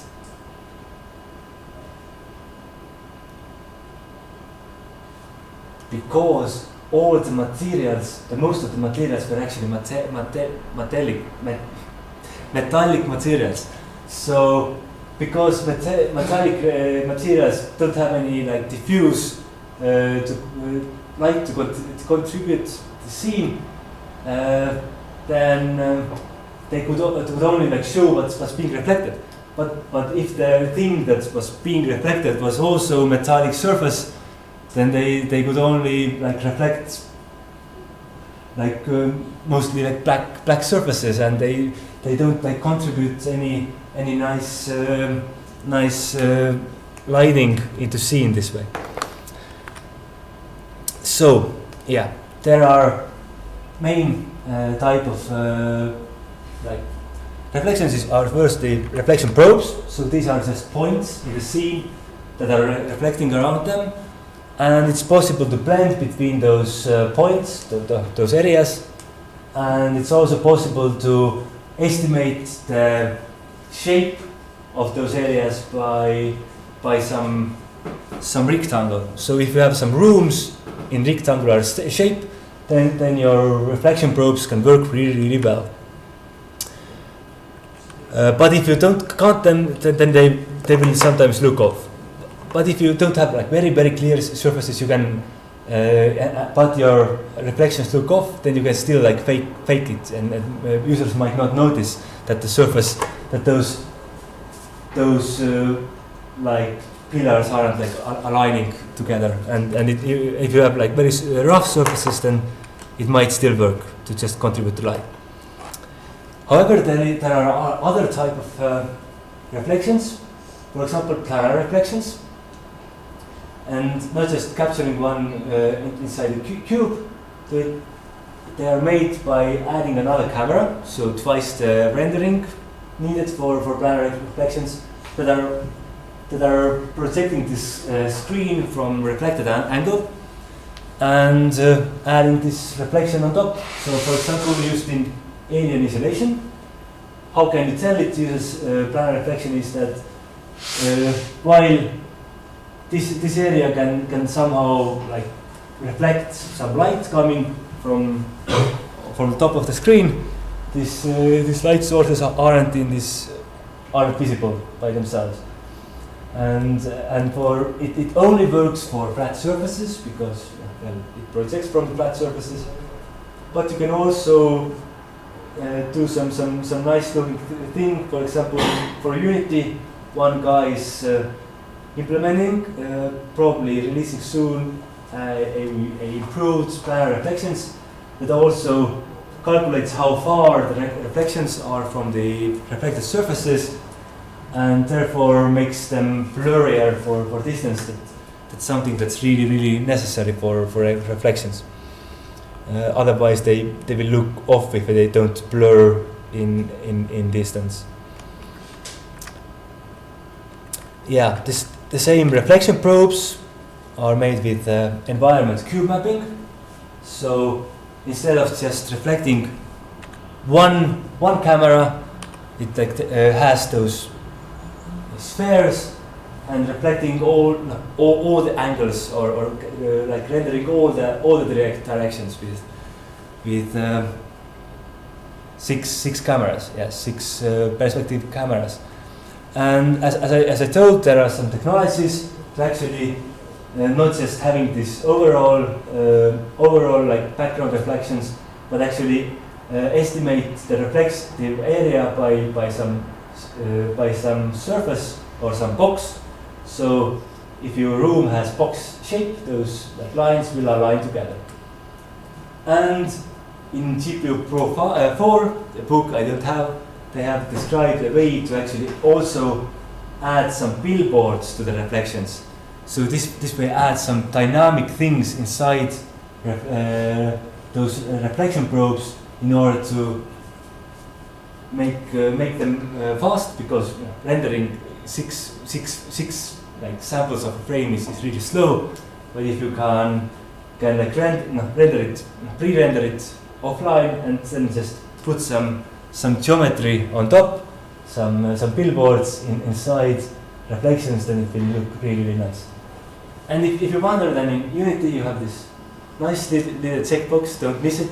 This will apply the box estimation, so it gives you this box options, and you can turn, make your reflection probes aligned with surfaces. Oftentimes people don't know this. There are things there. And then there are screen space reflections. So this is a post effect, a very clever post effect that oftentimes only works in deferred shading, because what it does, it has all those depth information, it has normal information, and it even calculates based on depth and back faces depth. It even calculates the like the thickness of the material and so on. It's very clever.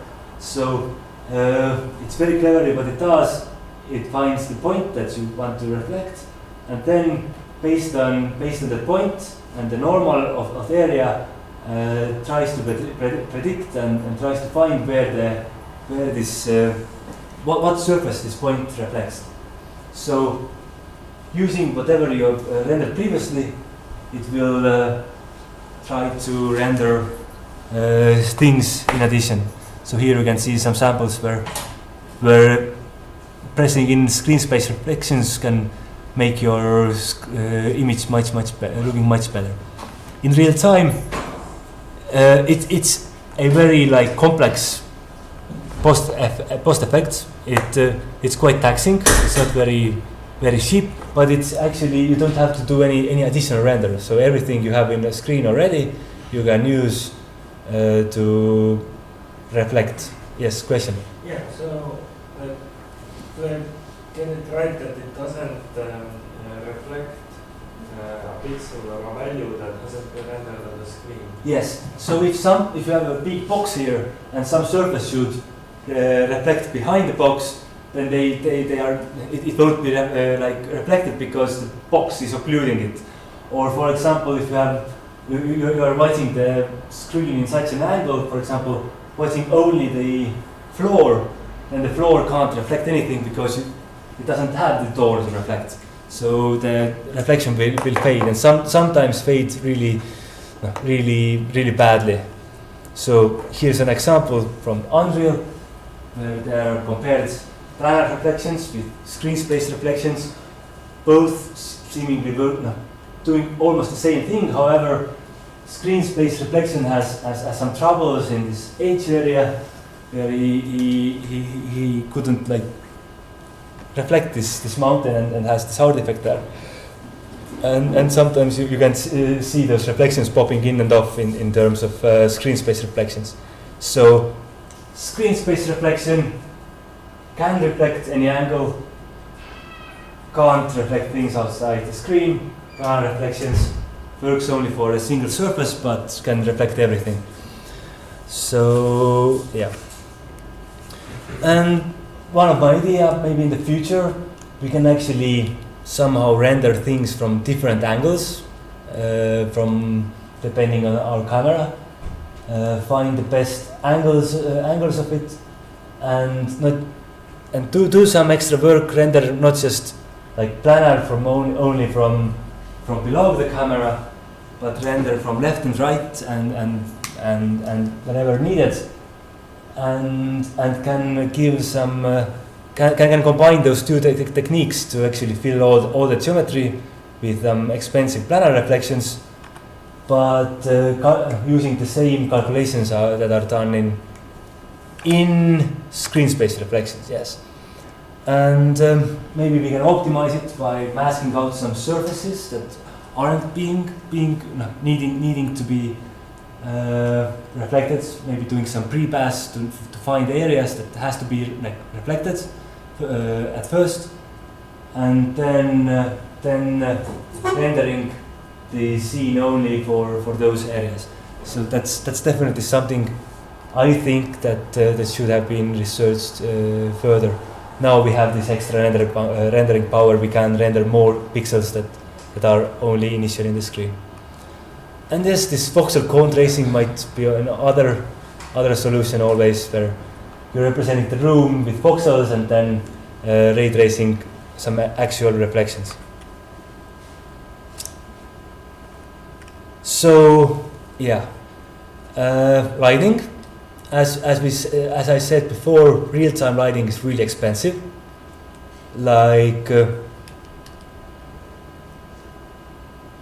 And it has two problems. First of all, real-world lights aren't just points or directions. We are used to use them. And secondly, they are expensive. In forward rendering, it's pixels time light sources. In the third rendering, it's pixels time light sources time objects. So lighting gets really complex if we want to have more light sources. However, there are some physical-based area lights. So in real life, we often have areas that are emitting light. So some light source isn't just a point or yeah, and it actually looks very similar to a nice reflection. So after all, they are pretty much the same thing. if you have a way to simulate perfect reflections in the world, then we don't need to calculate any specular highlights, for example, at all. So yeah. And Unity has released an article about how they are doing it, using some nice spherical cosine projection of faces to the surfaces and getting these light sources to shade as they are not just from point but from planes or any type of areas. Emissive materials.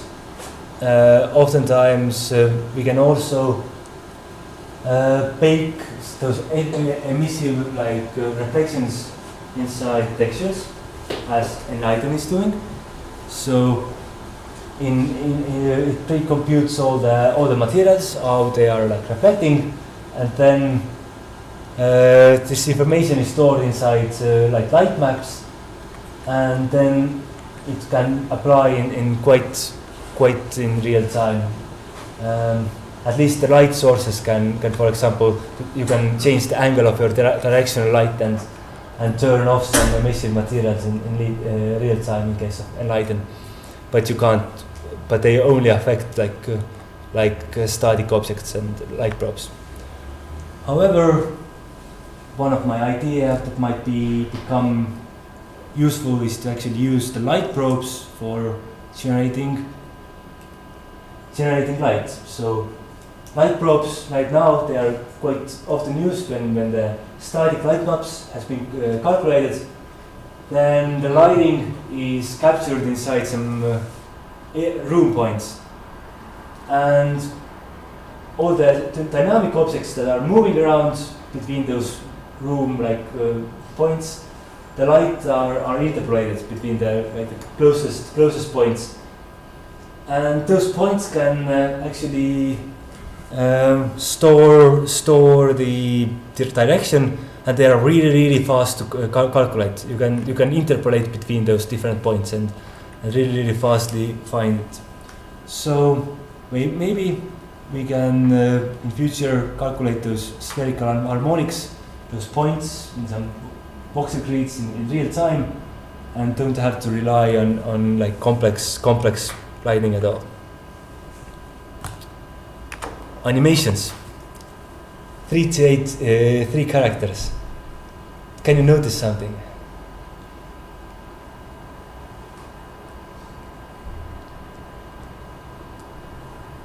They all have a red jacket.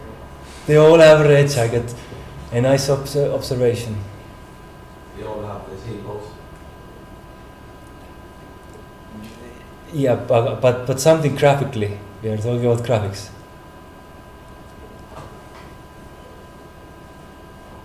Very low polygon. They're very low polygon.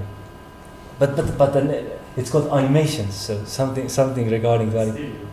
Still, They are very still. They are in the still pose, yes. But for animations, they were like composed of different like meshes. So, like belly is put into torso, and some hands are actually different like meshes that are clipping through each other. So at that time, you simply had to like move some meshes inside another meshes, and it actually worked quite well. You maybe can't even notice it, but at that time it was too expensive to calculate those deformations per vertex. Nowadays we have skinned meshes. We can actually put some bones into them, and then like in the CPU like transform the positions of according to those bones. And yeah, if you have these kind of errors, then you can also like draw some weights on top of those bones, so each vertex is affected differently. So you can like eliminate those problems as well. So just very basic thing that's always used. However, now if you want to have like really many characters at one time, then this effect is purely like computed usually by CPU.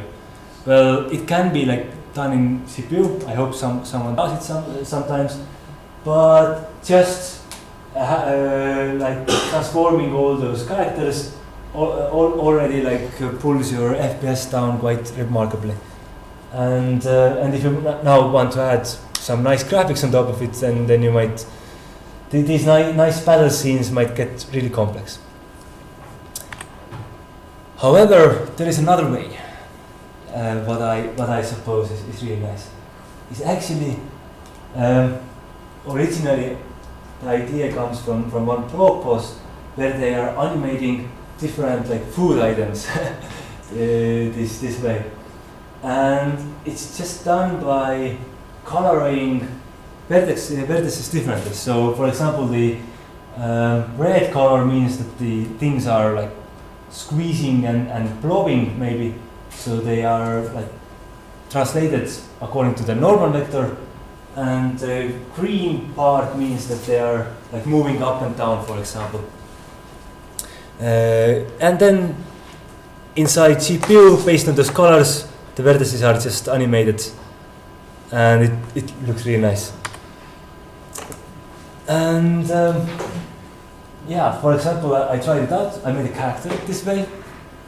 One leg, the blue means how much they are moving in the x-axis, or the forward axis, and the blue means is the difference in time. So, or the period. If it's blue, then it's on another opposite phase. And this way you can actually animate very nicely, not like a huge number of tiny characters in for example mobile devices. So maybe in the future we might have such programs that allow to create animations like that.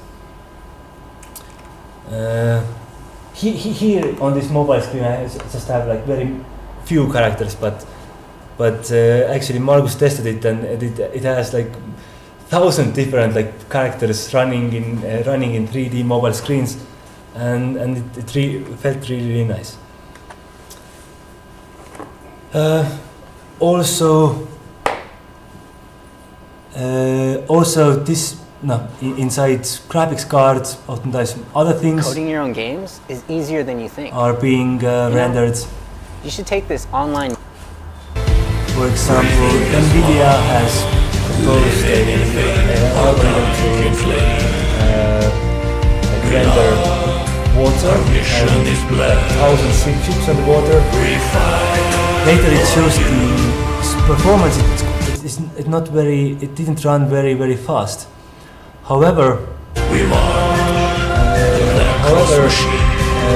how it can be done is that some animation works in both shader that moves the vertices around, so GPU is moving on those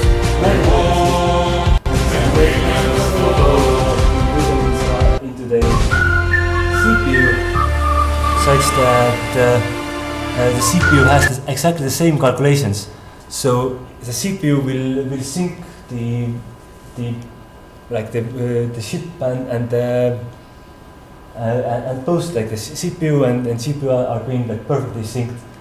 And actually I put it working with the mobile devices. I tried to re-implement this one as well, and it actually got working like I made it for mobile VR, and it was really fast. You don't have to like think about it at all. If you can do it inside GPU, just per vertex. Also, this way are done oftentimes like grass and trees when they are moving inside wind. Don't let me fool you. It's a photograph, but probably you can do something very similar. It's with GPU as well. Procedural trees. There are infinity trees and speed tree and different ways, but they like the current ones are looking really, for me they are quite ugly. I hope that but when modelers are handcrafting trees, they can make much better job. I hope the procedural generation will catch up and will start producing similar looking trees.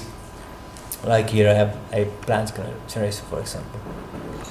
So yeah, super formula that can be used to make those nice looking tree leaves shapes.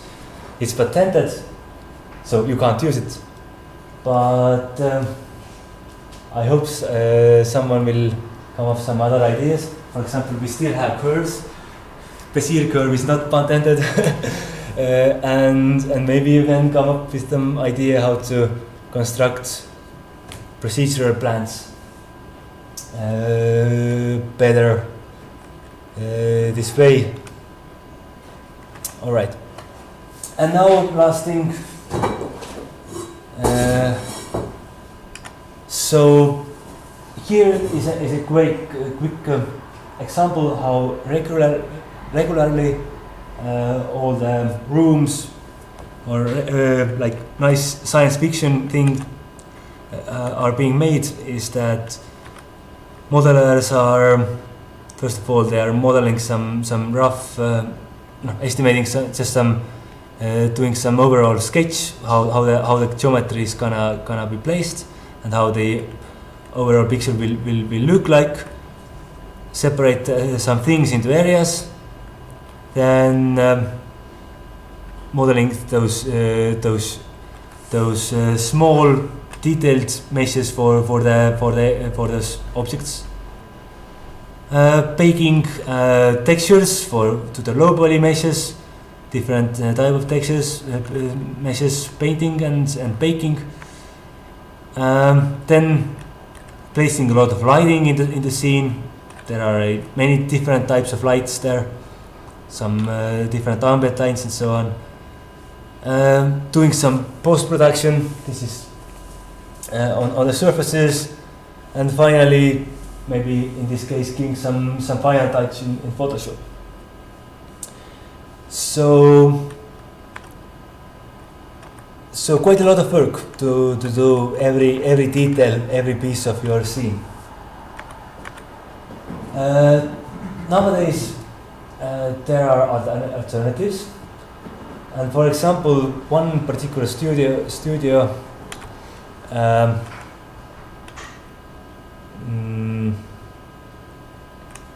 active. I don't want to say wrong. Hey guys, I'm Carly Kloss, and I just Who's created making my own Battlefield website 3? with Can you Wix. tell me? Go to Wix.com to create your stunning Dice, website yeah. today. Choose from Is the hundreds of company templates. who has made Battlefront and also the latest Battlefield game. And here is how they are like making the models. So they actually say that this using 3D scanning or in this case photogrammetry actually had reduced their like workflow, like cutting it half. It took them less time to pretty much get the real world objects to the game. There is less modeling and topology and stuff required. So how the photogrammetry is working is that the objects are being captured by the camera from different angles, and then there are some software that can almost automatically. Some of the things can be done pretty much automatically. Some of them need some human retouch. Can turn them into meshes, and those meshes are having all the necessary details, the normal maps and so on. However, when you are scanning meshes, then oftentimes there are a huge amount of like data you are gathering, and it needs a similar amount of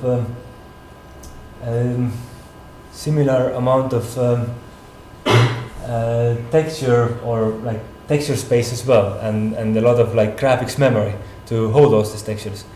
So they are very cleverly only storing the very like big or the large scale images of those textures, and blurring out all the details from those textures. So reducing the texture memory significantly. And then having just some tiling materials on top of them, which will give back the textures and make it really efficient. So yes, you need to capture a lot of data for each object, but all this data is quite small scale, takes less texture memory than big images, and then details are put back on top. And they also have made corresponding tools for laying out and blending together all the materials. Yeah, and these are just amazing. Exactly capturing the exact like views of the world, and then even more retouching some colors and making them even better looking than you can have in the real world. Also, there are for all objects you can't just scan some demons unless you are like sculpting them previously or something. So if you still want some unearthly objects, then there are some new technologies implemented for these as well. For example, there are tools to actually allow voxel-based modeling. So instead of using like regular geometry in 3D code, you can actually cut out some objects, you can have very from those voxels and everything. You can have much more like real life tools this way. So if you want to like cut down some horns, you can always do it instead of thinking about the topology underneath. And these tools will often automatically later make the low poly object out of those voxels as well. And because you just have voxels, very very tiny ones, the painting of those voxels comes with free, and that's I think one of the biggest or coolest thing about the 3D code that you can paint just everything, and it's very very good for accurate painting. Because these are voxels, not polygons or textures you have to remap and having UV layout problems and so on.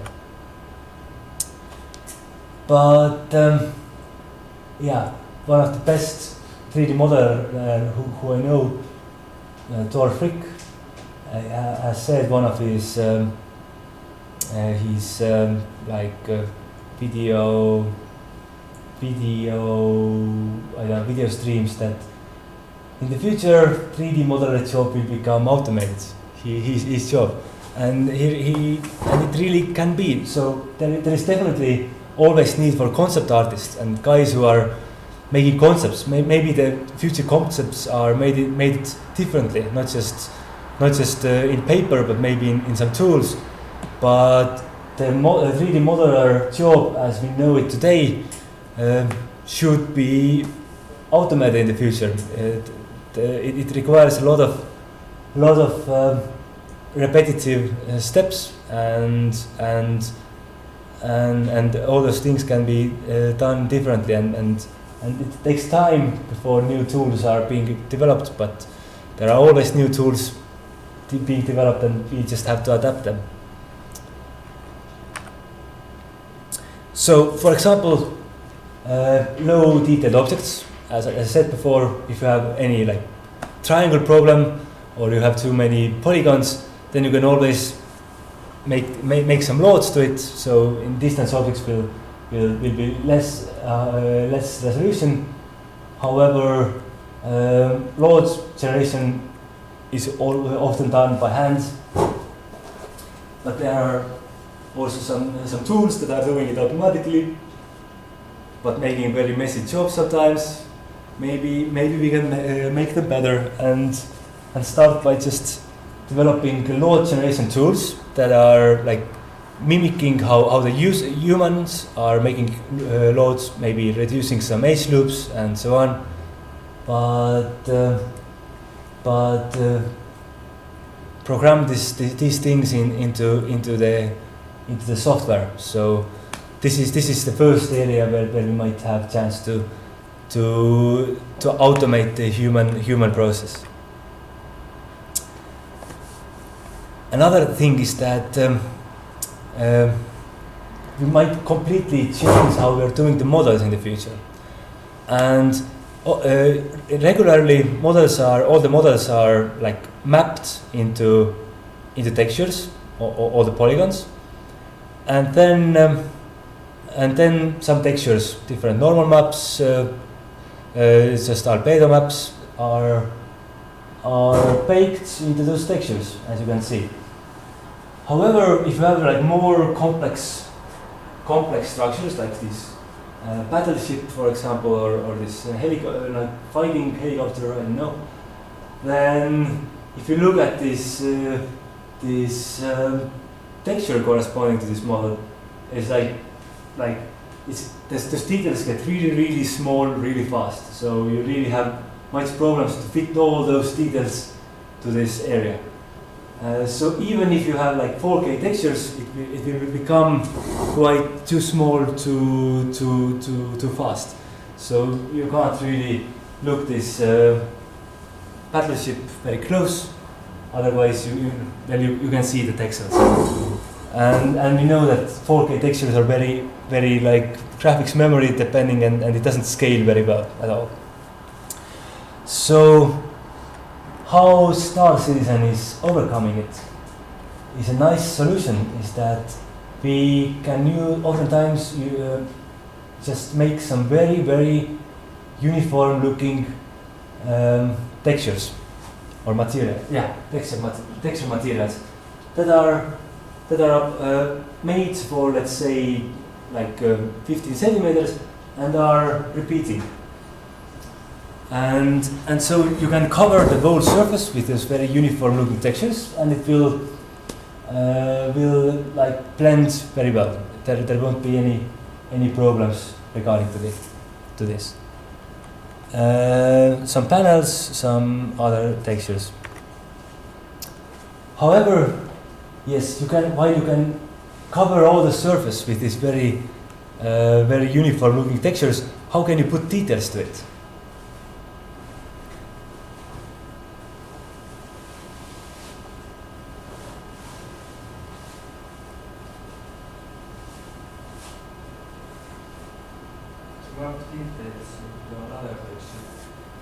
Yeah, you can actually make a very nice scale details, because you don't have too many of them, and you can have another map with details. You can model out those different details and cover them very close to the original geometry, and then let the third stencil to do their magic and blend those details together with the underlying material, and you can just look this plane very closely, as you can see in this case. And in this picture, can you see the difference? Green is a different shade. The green is different shade. Are there any other differences?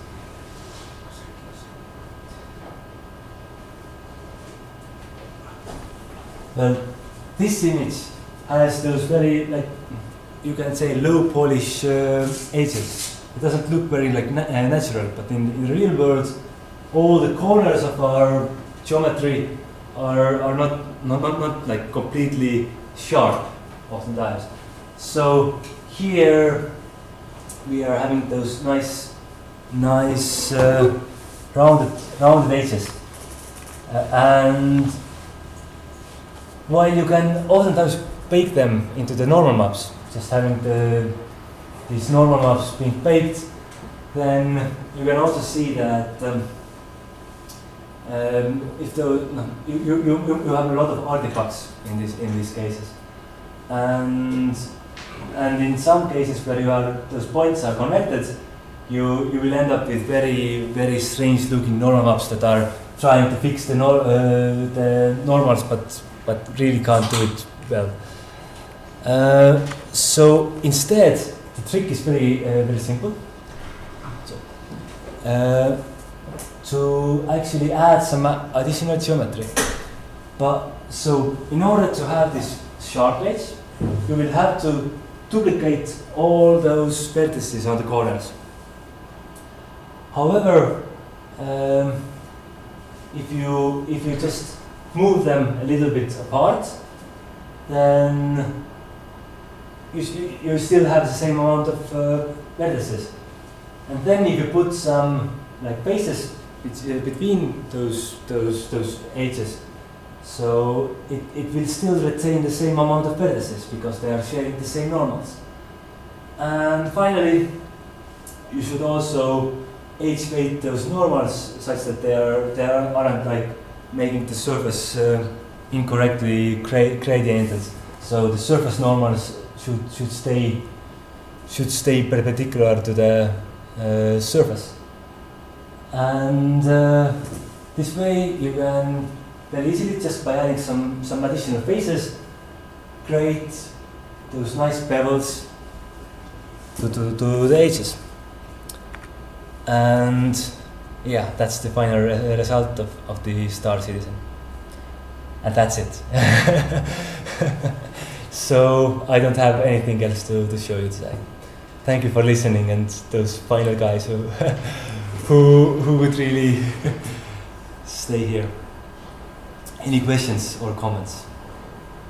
actually had this one question. So not about the perfect rendering, and in my mind, like one of the problems we have is not about that the GPU performance isn't up to date, or like it could be better, and this is one of the pillars we could advance, like more raw computational power. Make the other ones as well. But isn't the problem also the architecture? So what's actually happening is that when this Doom and like when the first 3D games came out, then the forward rendering seemed like the way to go. And now we have built our entire like media base. Well, the third rendering is adding some additional cost to the rendering. We have built our architecture on the forward rendering. And the first rendering is kind of like this hack above it. Yeah, is this? Forward rendering the hardware to do something. Okay. What's the question? The question is like how do you think like our hardware architecture advances, or can it even advance somewhere to like support the third rendering in the hardware level, for example? It might be possible that in the future we have like some deferred rendering stuff built into the graphics card. It might already be in some optimizations made for the deferred rendering. I don't know myself. So as we saw in terms of games in the history, the graphics cards and everything has actually adapted to those games. And if we saw, for example, the first Doom and Wolfenstein type of games, well, it was completely different way of making games, and there were a ton of different games made around this model. So yes, it might happen, but I'm not sure. Because like so for 15 years we have done the forward rendering approach. Maybe we'll have some anti-aliasing made for especially for the third rendering that's somehow also hardware related. I don't know. I don't know exactly how it's possible, but maybe someone can figure it out, and it can be the next big selling point of NVIDIA or IT graphics card. And the graphics card. It seems like one of the major problems we have is we have built our stuff in a certain way, and that way isn't the best way anymore. Yeah. So maybe so. But the whole idea is that hardware supposes you don't have to bring the data out from the GPU and send it back. Well, you would sample it's anyway well, we could also see that that is like voxel cone tracing. It's not like it's a hack built to make the cone tracing make the ray tracing possible, and it allows to make everything better.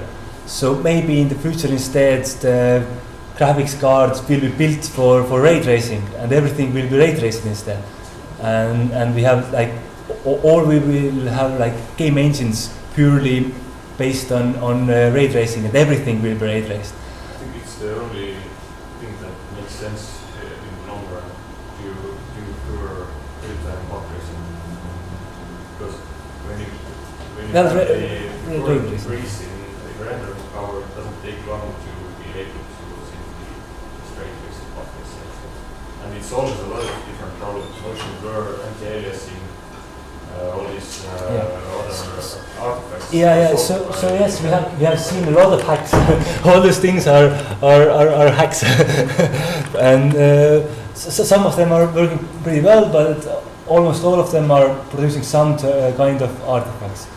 And most of them are due to undersampling or something similar. Yeah.